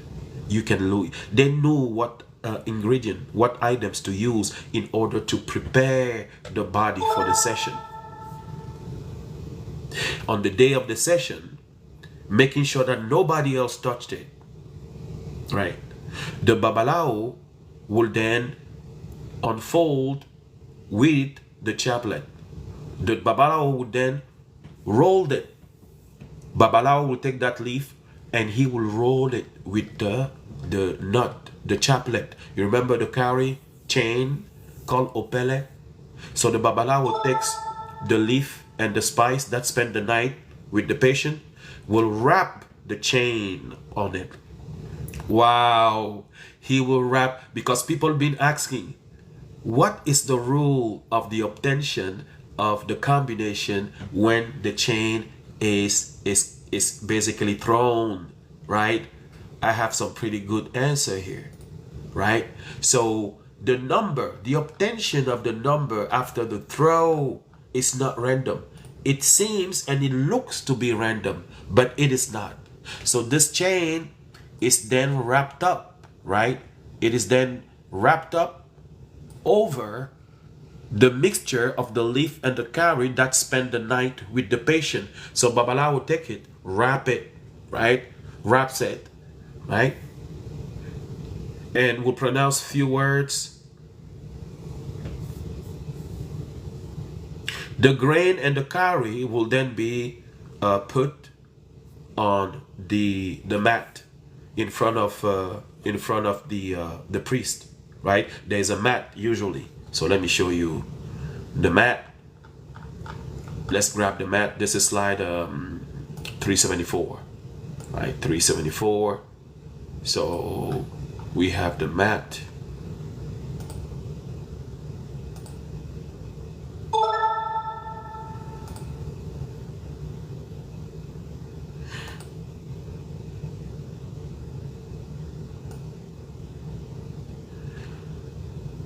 So I like showing with depiction, right? So we have the mat here, copy, and then let's go back to here.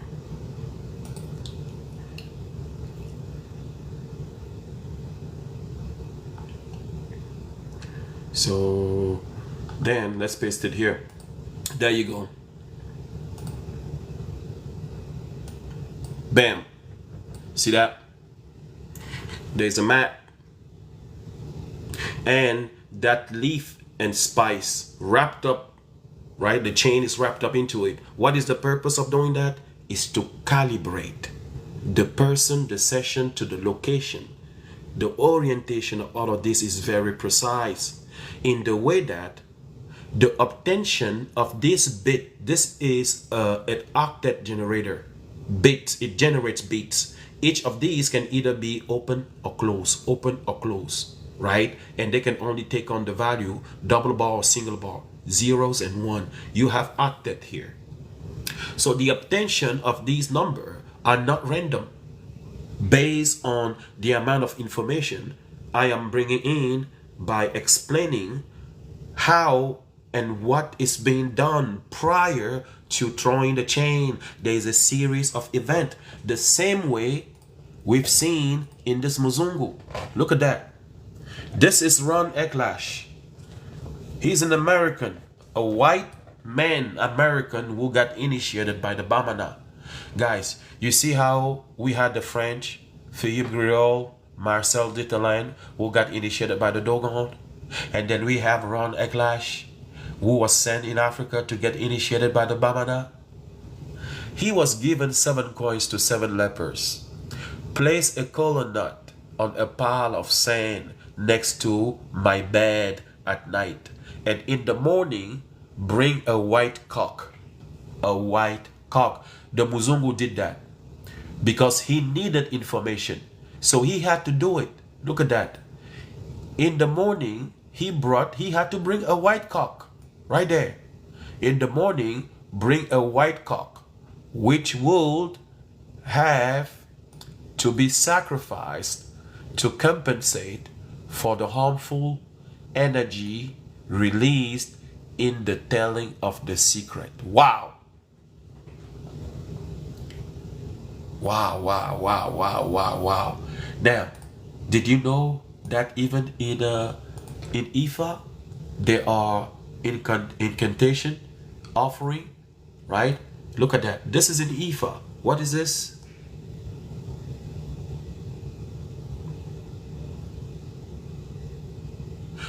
Right there.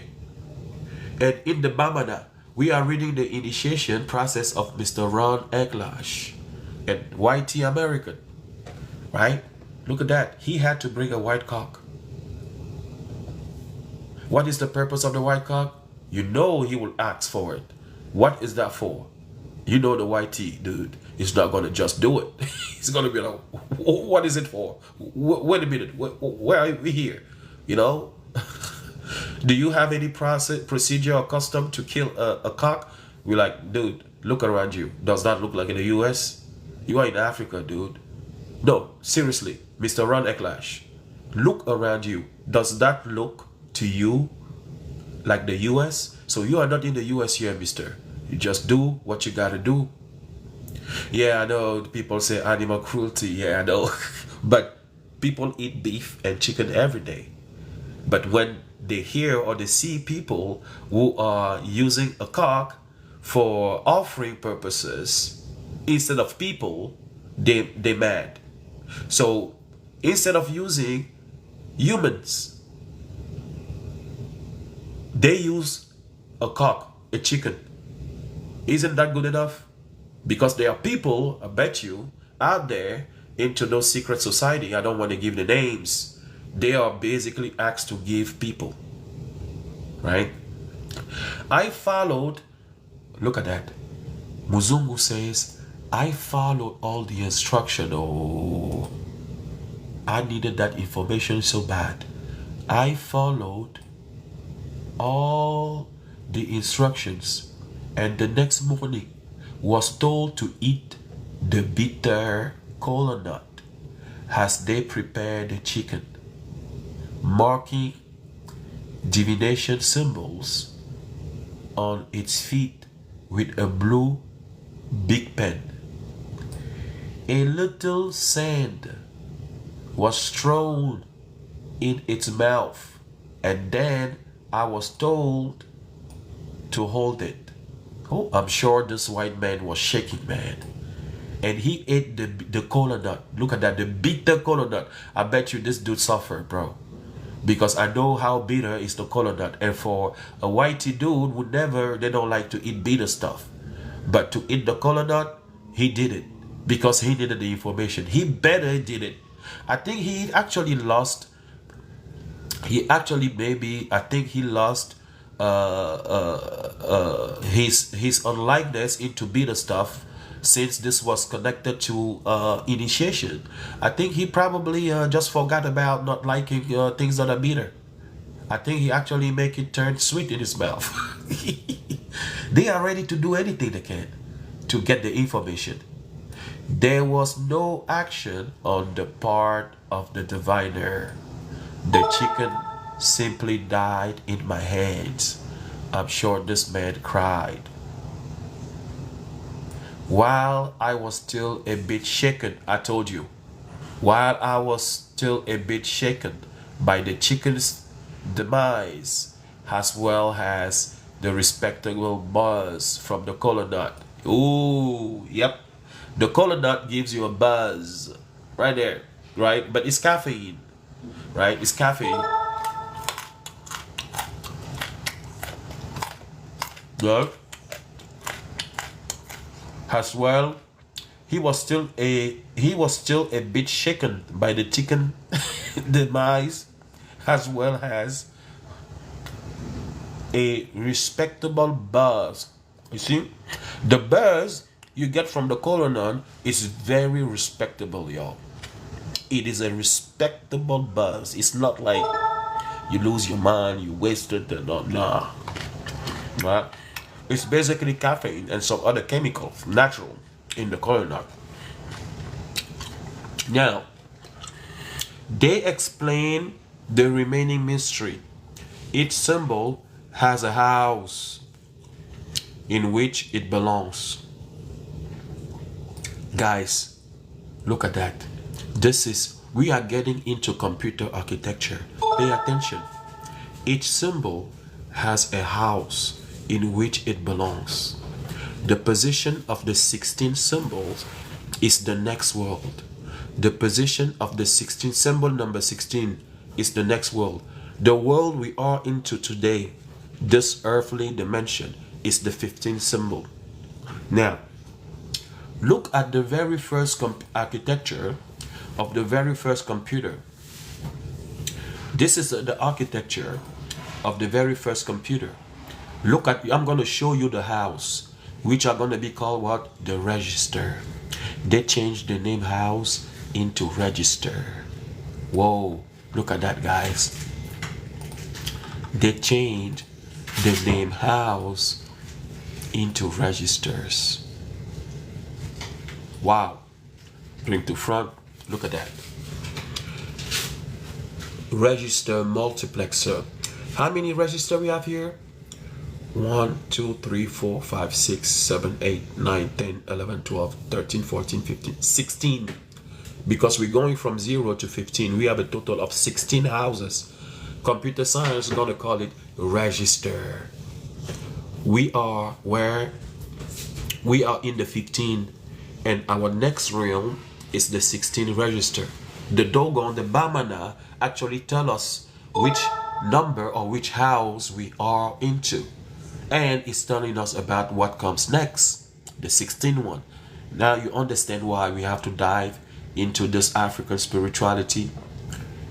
The amount of information is just mind-blowing. And you see how today they have the knowledge of us knowing which sign, which house we are today, and which one comes next. And they're using that information to make movies, to invent, to create, to innovate. And while they're doing that, we are busy going to church on a Sunday morning. We are going to the Bible study, right? We are going to the mosque. We're too busy with religion, and they are digging into our knowledge. That's sad. It is sad, y'all.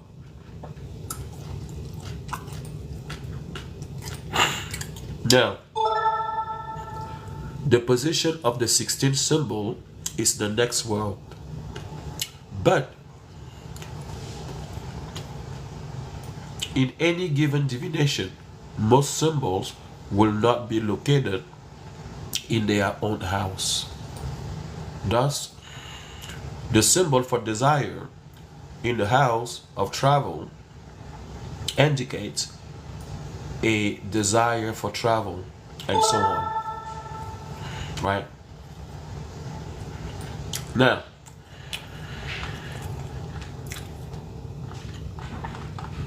the source will be posted in the Telegram group.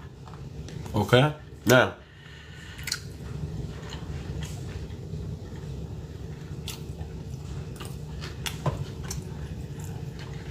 look at that. We're gonna look at this is the Baule in Ivory Coast. Baule door carving. Look at that. It looks like what? The Kanaga. It looked like what? Like the zodiac. The crocodile at the center of the zodiac in the Mapungubwe. So this one, we're gonna copy this, right? We're gonna copy this. This is gonna be good for the slide in which we have the Mapungubwe zodiac. And you see here we have duality. Look at that, the duality, the Kanaga, right? This document is rich, man. This document is rich. So when we come back, man, I don't want to stop, but I got stuff to do. I just want to keep going. But you know, I got stuff to do. So Olmec, no. So now let's go to where we have the zodiac. We're gonna put this information next to the zodiac, right? And also next to the Kanaga. So you see that the Kanaga was not only within the Dogon. The Kanaga was all the way to South Africa. All the way to southern part of Africa, you have the same symbol, right? The same symbolism is there. We've seen today, we learn from the Bamana divination system. They don't have verses. They don't need to memorize verses. Verses self-make themselves. The verses and the narrative is generated from the numbers as you are applying the divination, right? In Ifa, you must memorize and know about the 256 Odu. In Bamana, they have the same symbols, right? But they don't have verses associated to every specific symbol because they knew about what we call deterministic chaos, right? And how things self-generate and occur, right? Based on the recursive law of the output of a state is the input of the next state. Death is the output of a journey of human or life, but that death translates into the birth of human into the next realm. Man, they perfectly define that here, right? in the document. It was beautiful. I think the highlight of the day is the recursive process found in the Bamana, right? Let's read that again. Recursion is generally defined as any iterative mathematical function in which the output of each iteration is used as the input for the next generation. The output of human on earth is what? Death. No matter who you are, we end up through that. Everybody goes through it. So the output of all the time we spend on earth is going to be DEATH. But according to the Bamana principle of iterative function or recursion, death is birth in the next realm. This is using the law of iteration. So if someone says, can you prove to us that there is even a life or some type of continuation after this realm? I will come up and use the Bamana recursion system, the Bamana iterative function. It's known in mathematics as mathematical function in which the output of each iteration or each phase, and iteration can be seen as a phase, as a stage, as a state, right? In someone a life or some type of event or activity, right? Iteration. And it follows a mathematical process. For example, you can have 2n plus 1. 2n plus 1 will always give you, right, an odd number, right? 2n plus 1, where n is a natural, is an integer, right? 2 times something plus 1, 2 times something plus 1. When you do that all the time, you always get, right, and basically you get an odd number. And then if you do 2n, if you multiply any number by 2, you always get an even number, right? If you multiply any number by 2, you always get an even number. And then if you multiply by 2 and you add 1, you get an odd number always, right? So what we mean by iteration is if you take any stage, right, of 2n plus 1 or 2n minus 1, it's going to be, right, the input for the next number.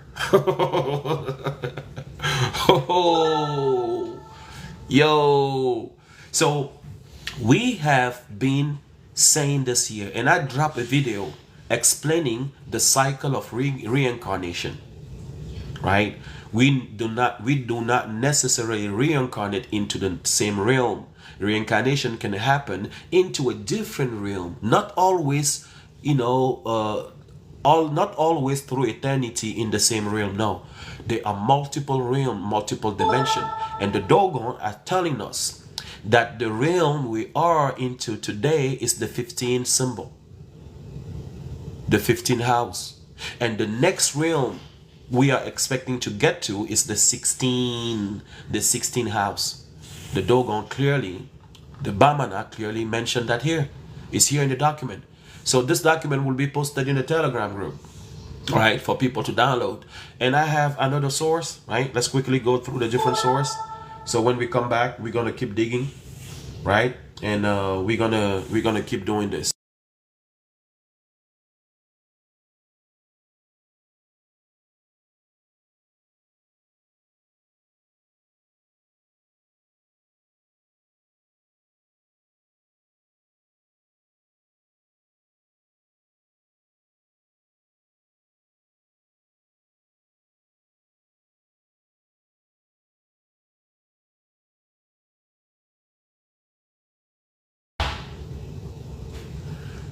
All right.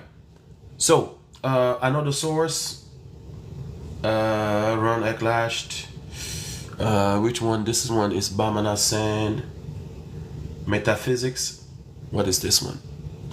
So this book here, guys, I'm not going to be afraid to read anything that has information from our spirituality. You see this document here?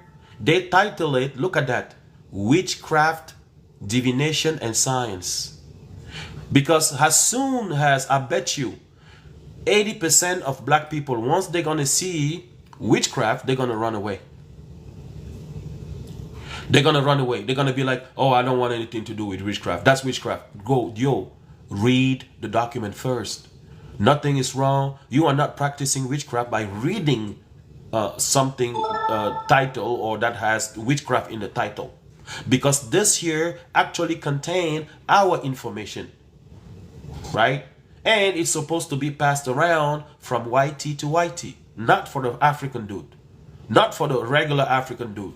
No, it's not intended for you, right? So in order to push people out of it, you put witchcraft there. You put divination. Some folk are going to say, oh, divination is witchcraft. Oh, witchcraft is divination. You see how they've been mixing and putting dirt in our ancient knowledge? Right? Now, in this document, I've seen something quite interesting here. Right? And I think it is explaining better, right? It is actually explaining step by step a little better what I explained here. You see this? What I was explaining here? This source here is labeled witchcraft, but they're breaking this thing down nicely, so you will have a better understanding on how the Bamana works. And then here, look at that. Man, these people, bro. This is clearly the Bamana. This is Eklash. They took this information from Eklash, but they added, right? They added the numbering, the stage and the numbers, right? And basically, look at that. 16. We have 16 sign total, right? In the Bamana system, they also have 16 sign. In Ifa, 16 primordial sign. Within the Bavenda or Shona people in Southern Africa, 16 sign. And this is the breakdown and the stage on how, right, those are produced. And then now they go on and they add the house. Remember, the doggone say each sign has a house, right? Each sign has a house. You see how they're using our information and they're putting those into this type of book. But anyways, this also will be posted in the Telegram group. The link to the Telegram is in my TikTok profile, right? In my TikTok profile. Now, I have the source is the same like the other one.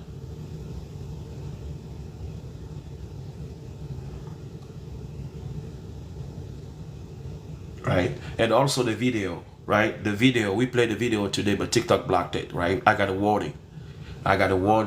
So I had to restart the live. So, but the video is in the group, and you only need to watch 4 minutes of the video, from minute 11 through minute 15, from 11 through 15. That's it. That's all you need, right? That's all you need.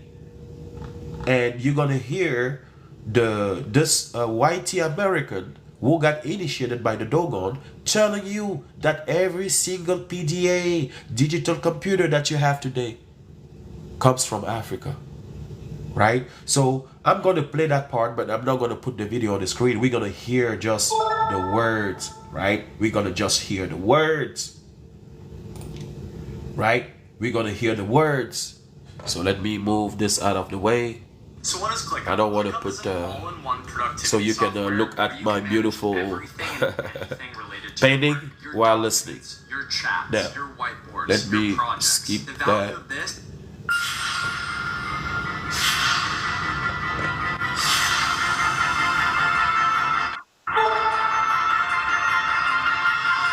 So I'm going to skip I want to start my story to in minute Germany in 1877. 13. A mathematician named George Cantor.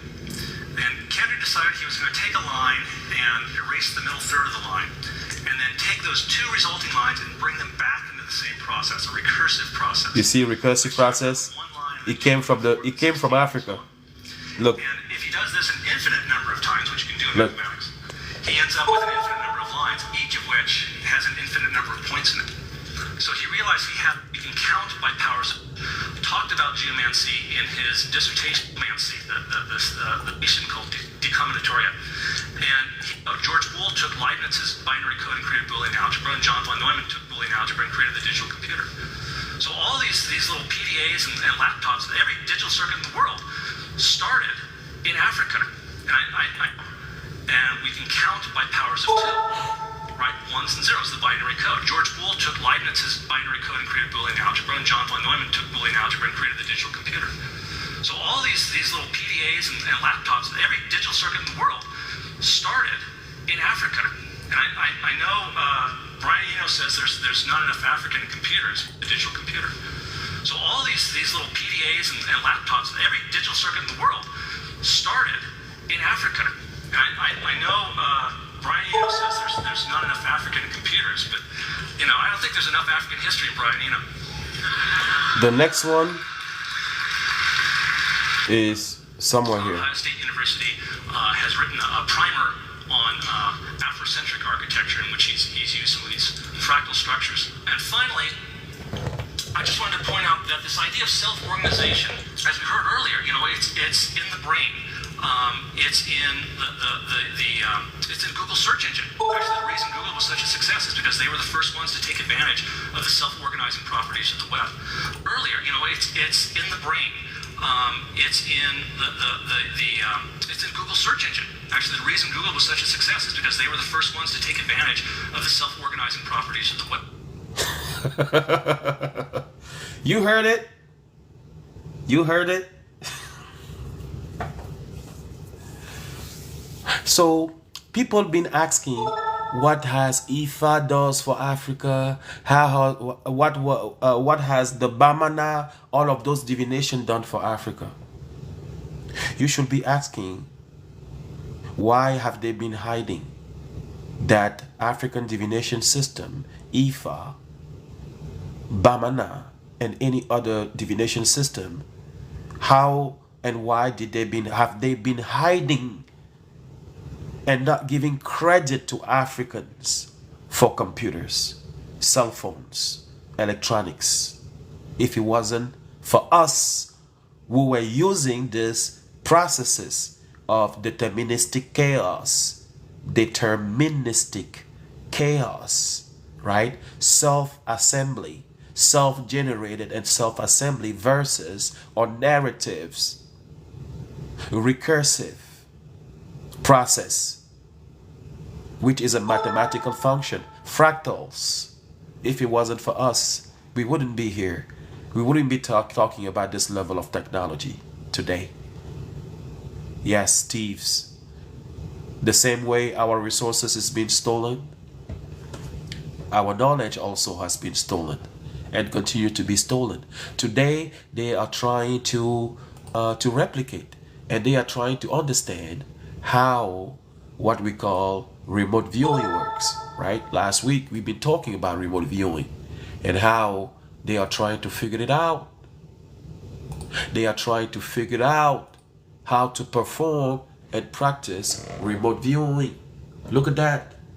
Remote viewing refers to the ability of some individual to project themselves mentally to remote or inaccessibly location and observe and report on details of terrain, structures, and other salient features. In African science, we do better than remote viewing, because here there is a projection, a mental projection to remote place. In African system of remote viewing, we have a tray. That tray is filled up with water with a white powder spray on top of it, and people see through it. But before, right, the eyes must be treated, and then they see through the constellation at light years away. So now we understand how the Dogon were capable to view solar a star system that were beyond, right, the limit of the Hubble telescopes. The Hubble telescope basically shoots signal in space, and they are waiting for the signal to bounce back. Our ancestors don't have time for that. There's no time to wait 5 years, 10 years for a signal to come back. And then they're using the collected signal, they run it into a computer system to generate a computer model. Then what you see on Google and when you search picture of the cosmos, the supernova, those are not real picture. Those are Photoshop reconstructed based on the heat index of the return signal, the feedback, right, of the signal that was emitted. The ancestor did not need all of that. They did not need a spacesuit. They did not need satellite in orbit. They did not need to spend billions of dollars for the JPL, the Jet Propulsion Lab. None of that. They had a cheaper, easiest, and quicker way to view the constellation. And that's what the Muzungu is trying to figure it out. If they figure this thing out, it's going to be commercialized. You see how all the invention, all the technology goes what? Through what? Money. Capitalism. How can we make money? How can we be rich? It's all about money. Our ancestors did not worry about the material. Once you pass, you're going to leave all of that behind. Right? So Africa is more advanced than the West. The West is trying to tag African knowledge as spirituality, it's not science, it's witchcraft, it's magic. You see how in this document I just showed you, they want to confuse African divination with witchcraft. You see, anybody who has not learned, took the time of learning on what is really African divination, lands on the paper like this, they will be turned off. They will be completely turned off because they saw witchcraft being associated with divination. And then there, when you're going to be mentioning African divination, they're going to be thinking about, oh, that's witchcraft. You see how they're putting dirt on African science? And they go on to add divination and science. in the indigenous metaphysics and knowledge. Why witchcraft? Why divination? Why not saying science, indigenous or metaphysics? Science, right?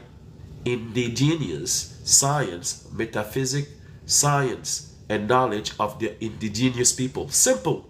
Why putting witchcraft and divination there? Well, because it is not of European or American origin. So it must be dirty.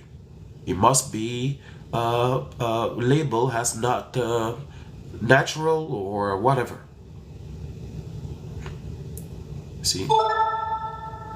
So, bro, you must download this video, watch at minute 11 through 15.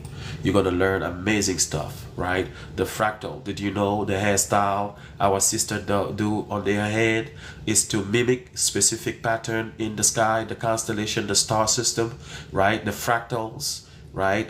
It follows a very specific mathematical function and system, right? So we must continue to learn no matter what. We have to bring this information in the hands of the younger generation so they don't have to start from scratch. So I'm ready to invest my time, my money into making sure that the kids are learned. They have this information at a younger age. Just imagine if we knew this, we had this information when we were 15 years old or 20 years old, it would have changed a whole lot our future here, guys, individually. Do you know how many black people run away from engineering, from science, because at a younger age they were taught and indoctrinated that mathematics is hard, physics is hard, chemistry is hard. Oh, what do you want to do when you grow up? I want to be a dancer. What? What? I want to be a singer. What? I want to be a rapper. What? I even heard I want to be what? So they're going to pick some random crazy stuff they want to be in the future that has nothing technical in it. I want to be, school teacher is okay. Doctor is okay. But I be hearing some kids say that they want to be a rapper. They want to be dancer. They want to be movie. They want to play movie. Do you know how many people wants to play movie out here?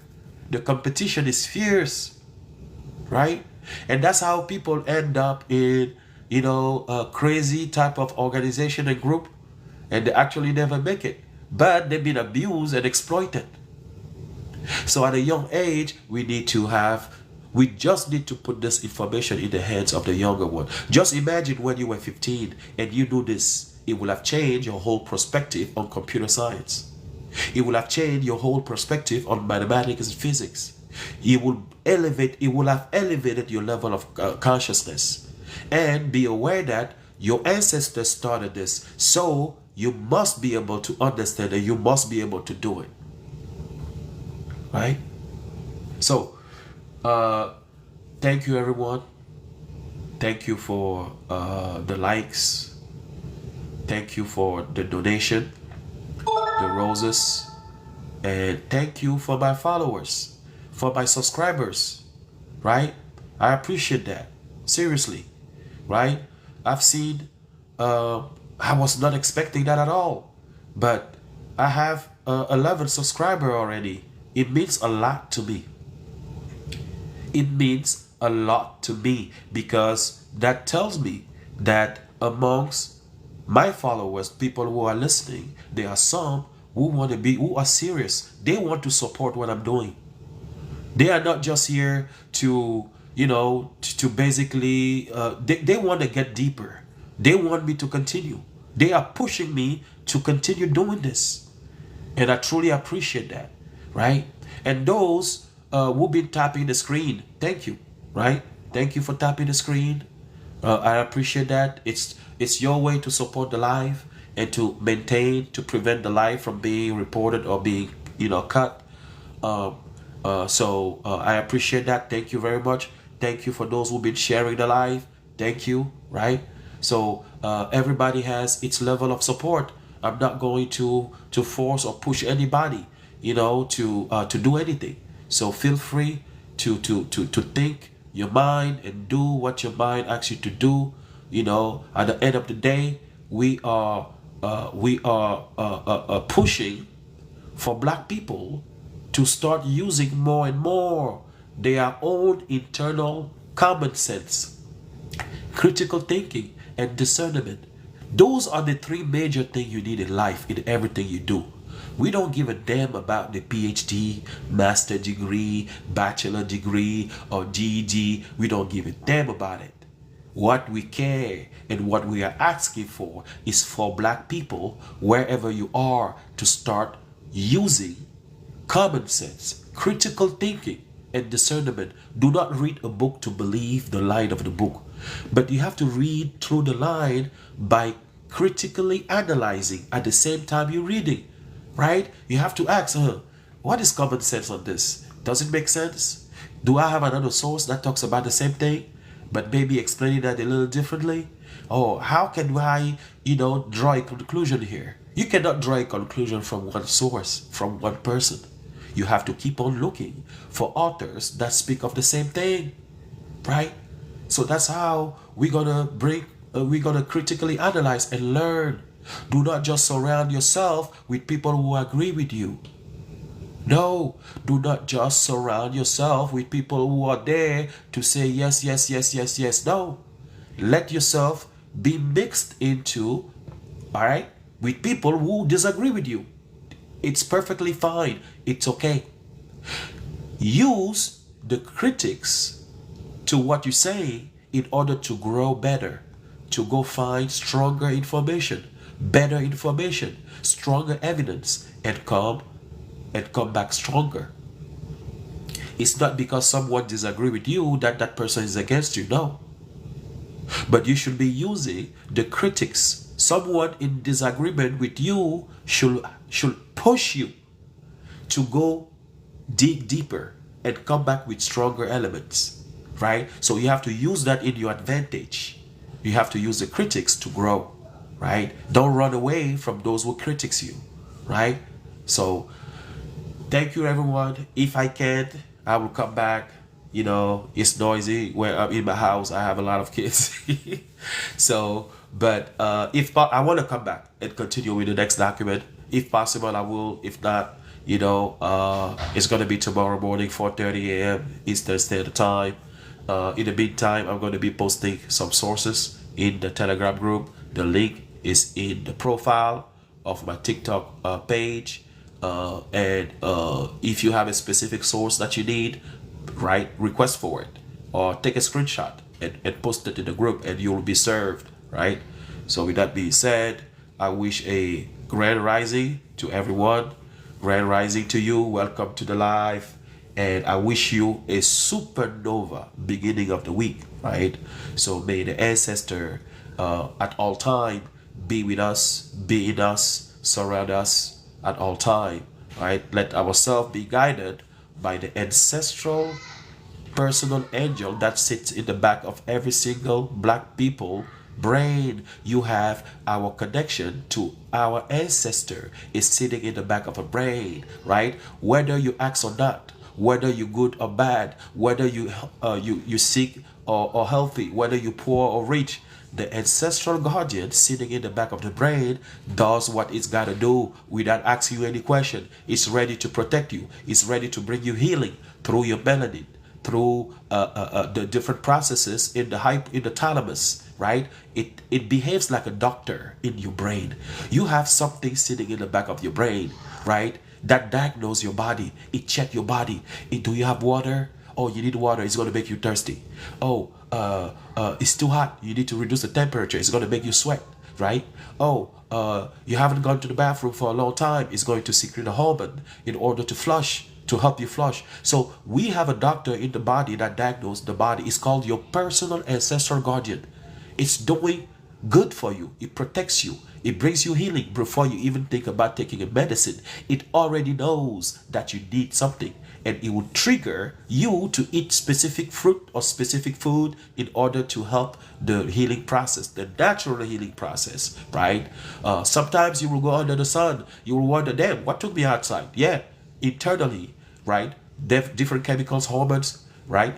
Interact in order to push you outside of the house. Like, damn, you've been in the house for 1 week. Get under that sun, right? So, anyways, so thank you, right, to the ancestor. In this channel, we will always continue to valorize the black man and the black woman. We will always valorize and prioritize our own kind. It's not racism to valorize and to put your people first, your likeness, right, first, because other people, other group of people do just that. It's not racism. No, we are against racism, discrimination, but we put our people first, right? And we do not talk down on the ancestor on my channel. So those who are going from TikTok channel to channel and to talk down on the ancestor, it's not going to happen here, right? It's not going to happen here. So thank you, everyone, and see you around.